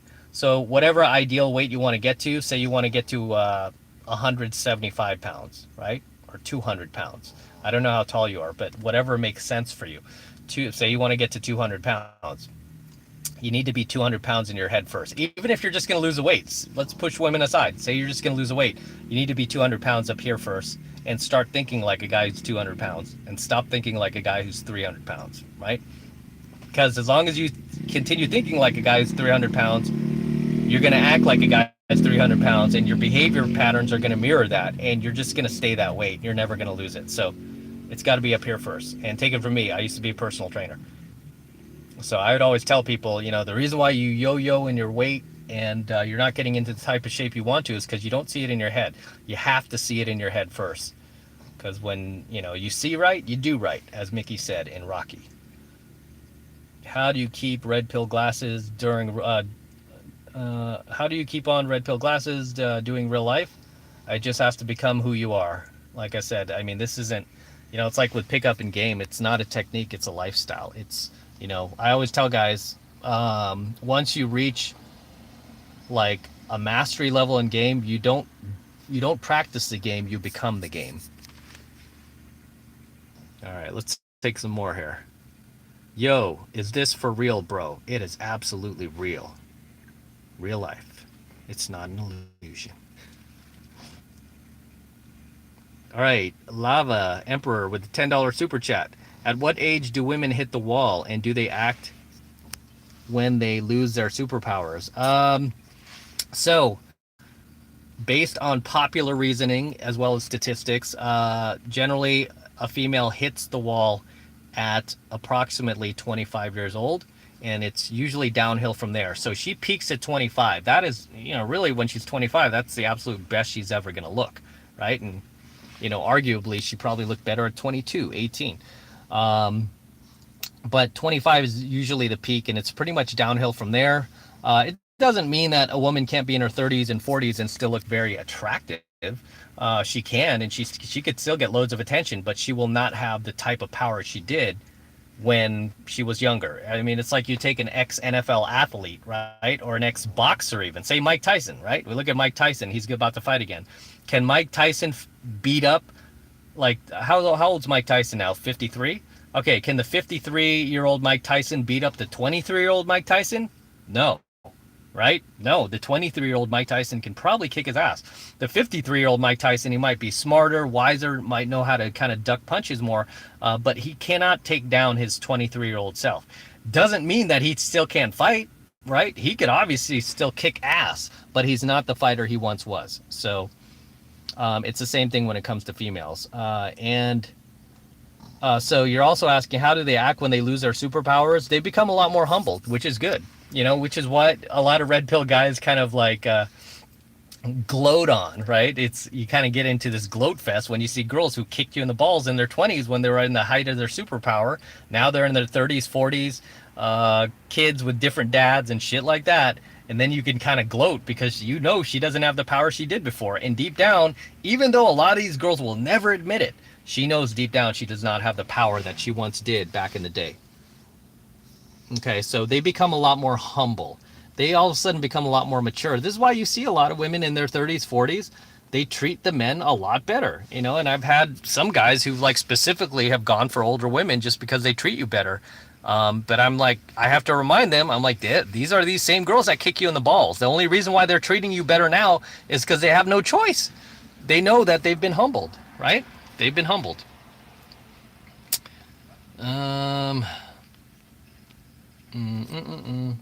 Sham Sands is asking me where I live right now. Still have a Los Angeles address, but I'm all over the place. I'm in LA, I'm in the Bay Area, I'm in Vegas, I'm in Tahoe. I'm just everywhere. I've just been doing a lot of traveling lately because I've been getting bored at home. Can't run boot camps. I've just been bored. I've been like going everywhere with my girl. I'm having a hard time getting new girls in this pandemic times. Any advices? Go out. Go out. Don't use this pandemic as an excuse, right? You got to go out. Okay, you got to go out. I just mentioned this like half a dozen times that my girl went out with her girlfriend yesterday. They're still patio dining. They're there for an hour. In that hour, she like literally she mentioned a half a dozen guys that came to their table, tried to pick them up. And I'm not even surprised. I'm like, of course, right? And these are guys who aren't even learning game. They're just out there like just trying to pick up random girls. So okay, I like okay, Lemon 26. I like Eastern European women. Yep, go Ukraine.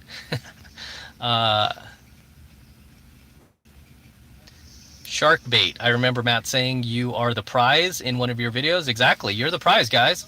You're the prize, right? You know, eventually, I mean, when it comes to the, you know, as far as like looks goes, we're all going to lose our looks at some point. I mean, some of us will be able to hang on to our looks longer than others, right? Just depends on your genetics, how well you take care of yourself. But at the end of the day, as guys, I mean, we're judged on the value we bring to society. We're judged on our bank accounts. We're judged on our financial value. I mean, really, that's what's there at the end of the day. And then our looks, our physical attractiveness comes after that. You know, I mean, obviously, when you first meet a girl, she's going to look at your looks. That's important, especially if you're good looking. It's going to kick open the door, but that won't keep the girl there. And it definitely does not guarantee that she's going to have sex with you. Much less does that guarantee that she's going to stay with you for the next, 50, 60 years. I mean, if you think like looks, money, status is going to hold you for the next like 50, 60 years with that girl and she's never going to run off on you, you're insane. You need game. I've always said that. Like guys always want to bag on game these days because it's like Christianity. Everyone wants to like attack Christians these days. You know, everyone wants to attack the pickup artist, but I'm like stuff still works, man. Been doing it my entire life. I mean, until it stops working, I'm gonna keep teaching it. But it still works, and I could time travel 1,000 years in the future, and it'll still work. All right, I'm still going through these questions. Seeing it. Let me see if I have another super chat. I think I do. I just want to make sure, like anybody who's dropping me donations, I got to make sure that I want to take care of everybody. Joan Reynoso with another $10 super chat. I appreciate that very much, Joan. That is awesome. The AFI Kingdom podcast with a $5 super chat. Salute, respect, brother. Peace to the chat. Thank you, my man. Love it. I love it. And Moy Z with a $4.99 super chat. I've always found myself cheating on all my girlfriends. I got a rush from the social proof. Is there something wrong with me? If you're young, no, not really. I think you're just trying to explore the boundaries of what you can get away with. And even if you're older and you're doing that, I think you're just trying to explore the boundaries of what you can get away with. It's not until you're like with somebody you really like and then you get caught cheating that you actually knock that off. But if you're getting away with it, it's almost like they're enabling you, right? So it's usually when you come across or you meet a badass chick that you just connect with, like your values are on the same level, your beliefs are on the same level. You know, maybe you might not even want to cheat on a chick like that because you'll be like grateful that you met somebody like that. But if you do and she finds out and she drops you for it, it's something that's going to haunt you for the rest of your life, and that will probably end. That will usually end your cheating streak. But really, there's no reason to cheat. I mean, you just tell a girl. You know, I've always advocated for honesty. I mean, like when I was like going through my dating rotation at the time, I told each one of those girls like I was seeing somebody else, and they were like, "Well, you don't want to settle down with just me." I'm like, "I just don't want to settle down with anybody right now." I would tell them, and they're like, "So you're just going on a date with somebody else?" I'm like, "Yeah." Like, what if I do that? And I'd be like, "Okay, you're free to do that." I would never try to hold them back. I'm like, we're not in boyfriend girlfriend. You could do whatever you want, But hey, if we become boyfriend girlfriend, obviously, no, I would not appreciate you cheating, and I would drop you for that. So yeah, there's really no reason to cheat on these girls. Just tell them, right? Just tell them you're not looking for anything serious. So, you don't want karma to come back at you either. So just, going beyond the realm of morals, you don't want karma to come back at you because it will, right? So it's better just be like, hey, girl, I don't want anything serious with you. I kind of want to just play the field and I want to date around, and that's my choice, right? When I was in college, I had a college girlfriend that I really liked, and I remember as much as I liked her, I'm like, hey, I'm 21 years old. I don't want to be with just one person. I remember saying that. I was like 21 on the football team. I was a quarterback.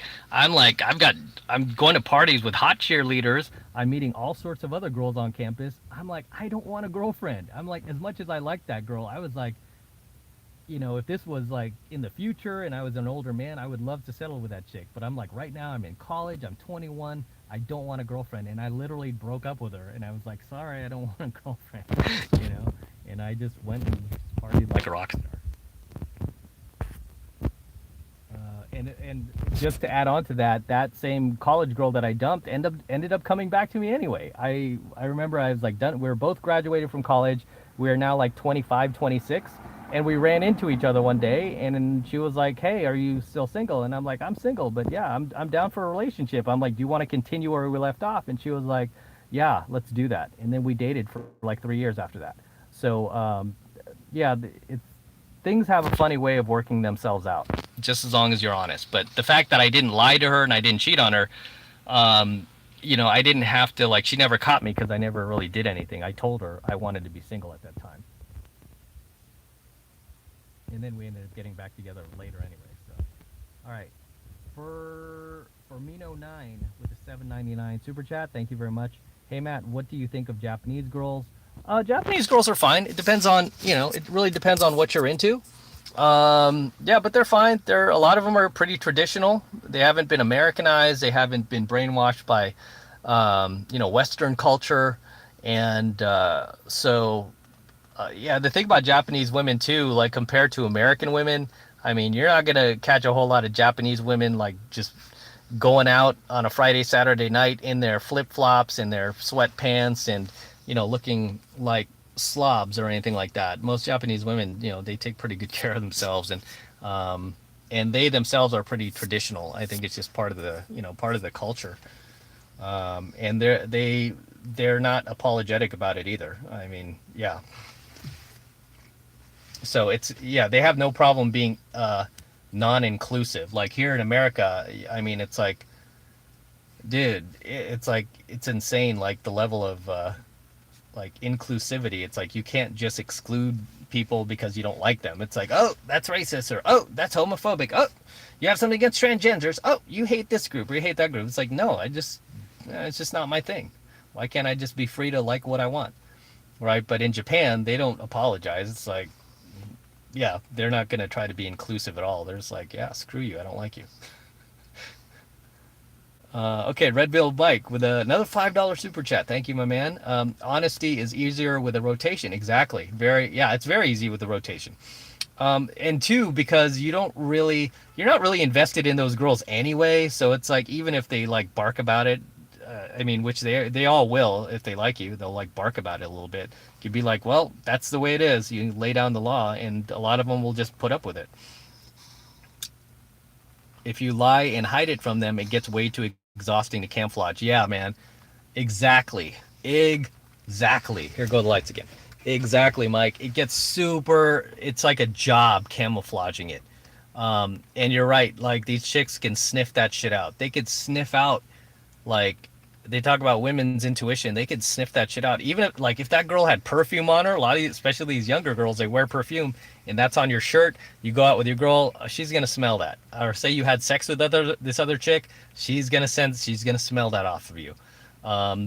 It's just exhausting keeping up with lie after lie after lie and trying to cover up, like, oh, I was at the mall at 5 o'clock and then I went to get my oil change at 6. And it's like, she's like, wait a minute, that oil change place you're talking about, it closed at 4:30. Oh, I meant I went to the oil change, then I went to the mall. So which is it? You go to the mall first or the oil change? And it's like you constantly have to keep up with it, like haranguing of questions, rather than, hey girl, I don't want to be serious with you. I want to date other people, and I want to be free. But yeah, good, good statement there, Mike. Definitely agree.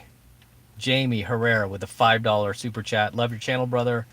What do you think about? Yeah, I mean, it's fine. I mean, I have no comments about him. I don't really watch too many other guys like dating advice channels, but I mean, all of it's pretty on point. I can't say anything against it. There's some things I disagree with as somebody who actually goes out often, even with COVID, still going out. My students still going out. They're constantly giving me their infield reports. So many times, not a whole lot, but many times it'll conflict with what he says, and because we're actually still going out. So yeah, he's fine. Yeah, I don't. The only thing I mean, again, I don't watch other people's channels. I'm too focused on doing what I'm doing and being who I am and trying to be the best version and the best teacher I could possibly be. So yeah, I don't really watch a whole lot of it. I think somebody had mentioned to me that like he, like his political views and stuff like that, and like he votes, the way he votes and stuff like that, and I don't agree with it. He said he voted Democrat and stuff like that, and I grew up in a Democrat family. My parents were lifelong Democrats, and I never agreed with the whole like socialistic behavior of it or the collective behavior of it. I don't vote, by the way, so don't peg me as Republican or Democrat or whatever. I don't vote, and I have my reasons for that. But I'm definitely less government. I don't want government intruding in my life at all. I think government are in our lives a little too much, and the smaller the government, the better. Um, So yeah, those are my thoughts on that. I'm a free market capitalist. I'm all about let your results speak for itself. I'm all about, bringing value to the world and profiting from that and creating jobs and getting the government out of our lives. A lot of people ask me, why don't I hire like American employees? Why do I hire overseas? And it's because that's where the best talent is right now. Not only that, but the government has way too much red tape. I was like, I want to hire people in the States. You think I don't want to support my fellow Americans? Of course I do. But the government is just so involved and there's so much red tape with hiring and firing people that it's like, no, I don't want to deal with it. I'll just hire overseas where I'm free to choose the person I want. I can hire them based off of like merit and not off of, gender politics, or I have to meet a certain quota of women, or like, LGBTQs and all this other shit. No, I want to be free to choose the person I want. So that's why I don't hire in the States anymore. um, you know. But yeah, the only thing I don't agree with are his political views. I mean, at least his reasons for that. His reasons for that is, yeah, I think he needs to do more research as far as that goes before he chooses a side. Love your channel, brother. Okay, I already answered that one. Lava Emperor. Do women play with themselves every day? I don't know if they play with themselves every day, but they definitely do play with themselves.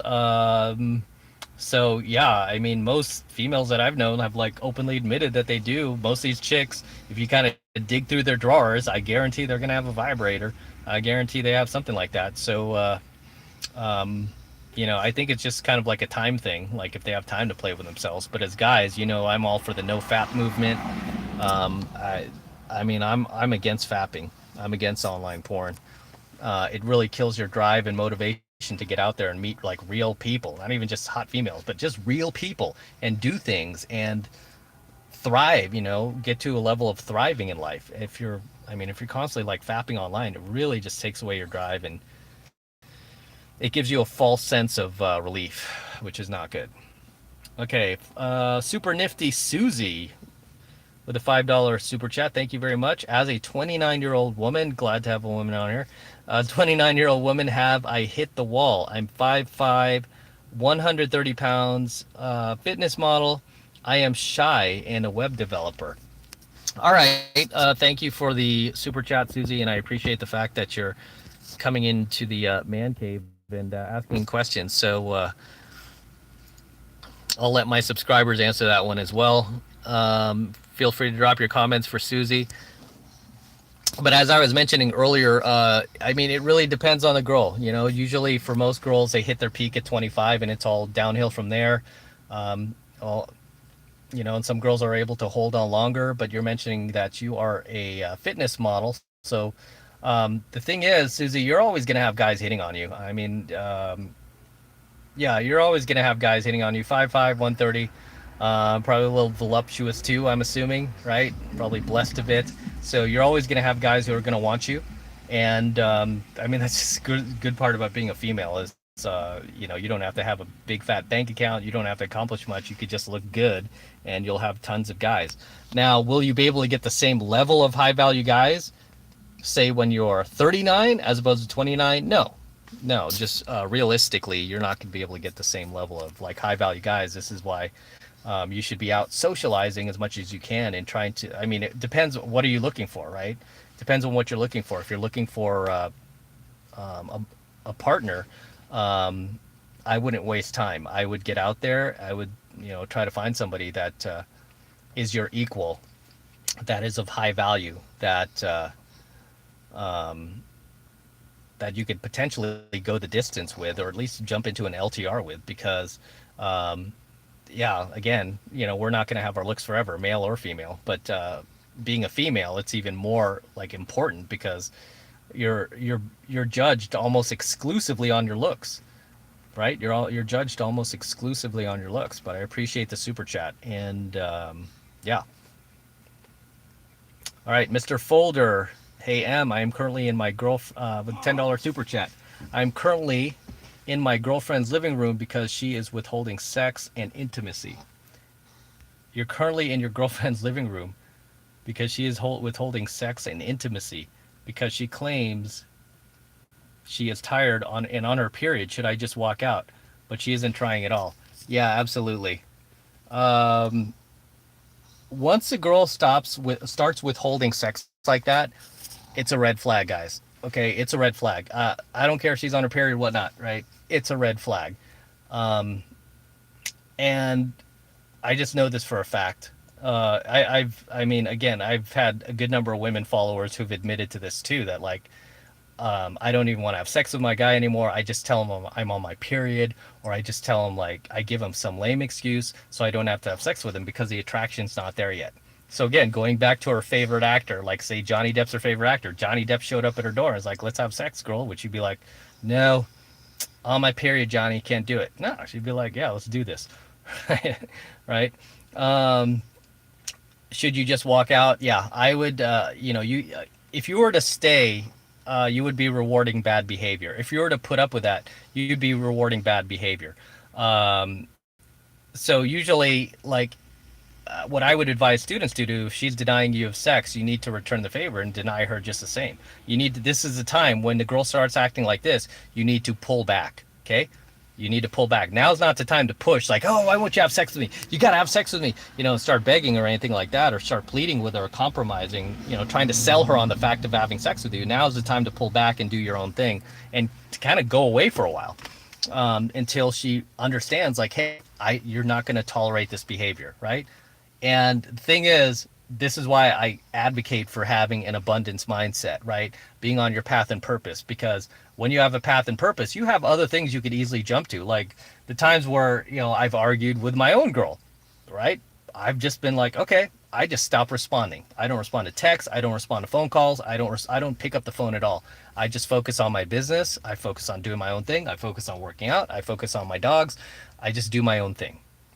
And then eventually she comes around and she realizes like, oh, this is Matt's boundaries. These are his boundaries. I need to respect them. Right? Obviously they're not unreasonable. Your request here isn't unreasonable. So yeah, insane, insane. All right, Bingo Knows, $5 super chat. Thank you very much. Hey Matt, are you surprised by how many women love being choked and slapped? Not really. Not really. Look at all these like crazy chicks like marrying guys in prison, murderers, killers, um, writing them love letters and shit like that. No, I mean, and statistically, uh, most of the uh, most of the demographic or target audience who like watches a lot of these very violent documentaries on rapists, killers, murderers tend to be female. They've also had studies about females who have been raped and have orgasm during the rape. Right? It's like insane. That's insane. But yeah, I'm not surprised about that. Red Pill Mike, $5 super chat. Nice. If you have stretch marks at all at any age, then you have hit the wall. Most women have stretch marks, usually have sagging breasts. Yeah, this is my standard. Yeah. There comes a point where yeah, these girls, I mean, they just start sagging, man. I mean, I've dated girls who've been in their 20s and like early 20s, like nice perky boobs, and then by their not even by their like barely their late 20s, right? Like 5 6 years later, after I'm no longer dating them, I run into them and their boobs are already sagging. It's like, whoa, what happened? But I've met other girls like genetically. I can remember this Asian girl in particular that I had dated in her 20s, and then she was like, I want to say she was about 39, 40, and her boobs were still really perky. So, yeah, I think it's hereditary or it's like genetic. But okay, cool. I think I got all the super chats here, and we're coming close to an end here, guys. Let me see where my battery is. Battery. I think we're running low on battery. I got 11% battery, which means I'm good for a few more minutes. Okay. Yeah, got probably about another 5 minutes, guys, and my battery's gonna die. So I'll answer a few more questions and then we'll call it for tonight. Mm. All right. Let me see here. What do I do? Go to top chat? Okay, there we go. Top chat. Okay, answer a couple more here. Dude, I wish YouTube would like get a better. Well, they should like hook up with Instagram to get a better system here. Jose, thank you very much. Hit me up when you're in SAM. Alex, thanks. Devlin's 10 for support. Amen, brother. Um, okay, cool. We've got such a great community here, guys, because we've got other guys answering other guys' questions. I love that. I love seeing that, man. I love the community we have here. Why are you dressed like Elvis? Because I am Elvis. Yeah. I don't know. I was thinking that you know what? I didn't really get to celebrate 4th of July because I was in Vegas, and just wanted to go ahead and honor my hero, Evil Knievel. And can't honor Evil Knievel without these Elvis Presley sunglasses, right? So I thought it'd make for a good super chat. But anyway, okay. Let's see if we have any more questions here. Love from Egypt. I'm out here doing it. Nice. Egypt. Man, as far as Egypt, I've got followers all over the world, man. I love this, guys. I love this. I appreciate it. All right. I think that is about it. Alex, I'll answer one more question. Alex, um are you ever gonna have kids? No, probably not at this point. I feel like Cash and Gizmo are my kids right now. And also too, I've mentioned this before. A lot of reasoning for that is because I have a younger brother and sister who are much younger than me that I basically raised since they were babies. Went to all their like school functions and did the whole dad thing, took them on trips and stuff like that. So I feel like I've already done that whole dad thing, and to the point where once they got older, I felt like I already had kids, right? And then I also helped raise my niece. I have a niece. Her name's Loren, that I helped raise since she was a baby, and spent a lot of time with her. And yeah, so I feel like I've already had kids, and I don't really have much desire to have my own at this age. I just want to enjoy life. I feel like, since my brother and sister and my niece are grown, I feel like they're my kids. They're all grown. They're doing their own thing. They have their own lives. And I want to do my own thing now. I want to enjoy life too. Okay.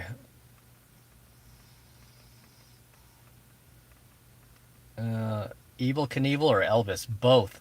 Evil Knievel's my main hero just because, I was really into the whole stuntman thing back then, and he was a real guy again.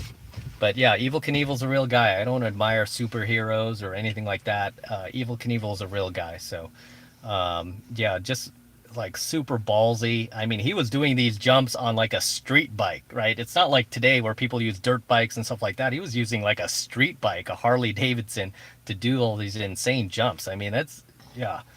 But he was a real guy, man. Love Evil Knievel. Also a big Elvis Presley fan, obviously, but my dad was a huge Elvis fan, and I'm going to date myself here, but my very first concert was an Elvis concert, like right before he passed away. That was the very first concert I ever went to, was Elvis.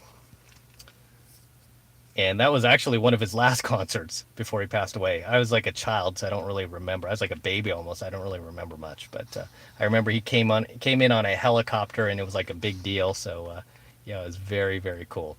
All right, let me see if there's any other super chats before my battery dies here. Okay, Anthony Zhang from Canada, $6.99 super chat. Thank you. What do you think of virgin dudes? There are still some guys who consider the morality of chastity. Any thought? Yeah, we were just talking about that earlier, Anthony. If guys are still virgins for religious reasons and they're trying to save themselves for marriage, I understand. I mean, yeah, you can't really fault a guy's religion. I mean, I know a lot of gurus who'll be like, oh, you're beta, you're blue pill, you're a simp, da-da-da. But, I don't like to judge like that because everybody has their own reasonings, right? I just try to understand where you're coming from, and I just try to help you along the way as best as I can so you don't shoot yourself in the foot or you don't get involved with somebody who can screw you later. and you don't end up unhappy or having buyer's remorse. Because I mean, I could easily help you get laid now. I could easily take you out and get you laid, but will that make you feel better? No. I mean, really, what will make you feel better is following your own value, your beliefs, and being the best man that you possibly can. All right, guys, battery is about to die, man. I appreciate you guys coming on my super chat, man, or not my super chat, my live stream. My live stream here on YouTube. And Danny Arnold says, yep, Asians and Filipinos are the best. They have longer shelf life as opposed to American feminist Caucasian chicks. Yeah, Filipino women are pretty traditional too. Although even some of them are starting to get brainwashed by Western culture, unfortunately. But as for like being traditional, a lot of them still are. All right, guys. So looks like we got interrupted for a second there, but just want to say thank you very much for logging on tonight. And I am going to bounce out. And looks like I got all super chats. Cool. So thanks for hanging in there, guys. And now it is time for Elvis to leave the building. Dun dun dun dun dun dun dun dun dun dun dun dun dun dun dun. All right, guys, I will see you in the next one. Don't forget to watch my uploads, like, comment, and subscribe on my videos. Share them with other like-minded friends of yours, and of course, jump into 7 Months of Mastery. I don't even have a link on this video. Go to one of my other videos, jump into 7 Months to Mastery. And yeah, that's all I have to say. Peace, everybody else. I ain't nothing but a hound dog. That is exactly correct. Do yourself a favor tonight, guys. Watch, go on YouTube and watch an Evel Knievel jump, or watch an Elvis Presley video, like what's a good one? Jailhouse Rock. Go watch a Jailhouse Rock. All right, Elvis has left the building.